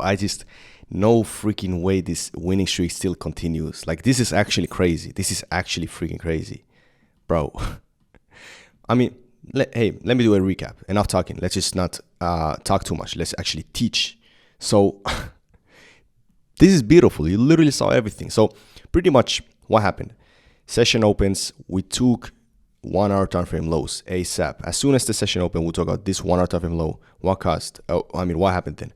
Price pushed up, took out 15-minute highs from here. If you go to the 15 time frame, you can see that 15-minute highs pushed, taken. And then we kind of start to consolidate a little bit. By the way, this is an MSS to the upside from here, but I didn't buy because there was liquidity and it started to consolidate over here. So I'm not a fan of that. So I just waited. And you can see there's no respect to the trend anymore after this. It just starts to consolidate even more because the news was about to hit. News hits at 10 a.m., pushes the price down, which is good indication that there's sellers in the market that wants to push price after taking liquidity. Okay, so we make one breakout structure right here, one closure below this low, and then we'll create a new low right here. We'll create a new closure below the most recent low. 2 breakout structures. What is that? The infamous MSS, Adriel Cash MSS, right? I mean, that's what I think. Okay, I've never seen someone do it like this, like 2 breakout structures to see the trend movement after liquidity, whatever, man. Then I enter right here on the money, as you saw in the clip, put the stop loss above this order block. We got kind of close, but the order block saved me. That's also like the order block can be used like a shield for your stop loss. And then you saw it, we have some lows right here. So I was like, okay, let's just move the stop loss to break even when this gets hit. So I moved the stop loss to break even, didn't even hit near here, because I knew that if it's actually going to continue this cycle of trending, it is most likely just going to get to this area maximum, or else it's going to most likely just flip completely, right? So I stop loss to break even. We continue this cycle, beautiful, beautiful, beautiful, and hit the final TP. And how much is this? 2.7 R multiple. Let me show you the P&L, by the way. And there you have it. Let's go. 2.5K, almost 2.6K, and that's beautiful. As you can see, today's P&L. You made it this far. I respect that, because now you are ready to attack the markets profitably. So if you enjoyed this video, make sure to like and subscribe, and make sure to join the free Telegram from the first link in the description. As usual, I will see you on the other side. Peace out.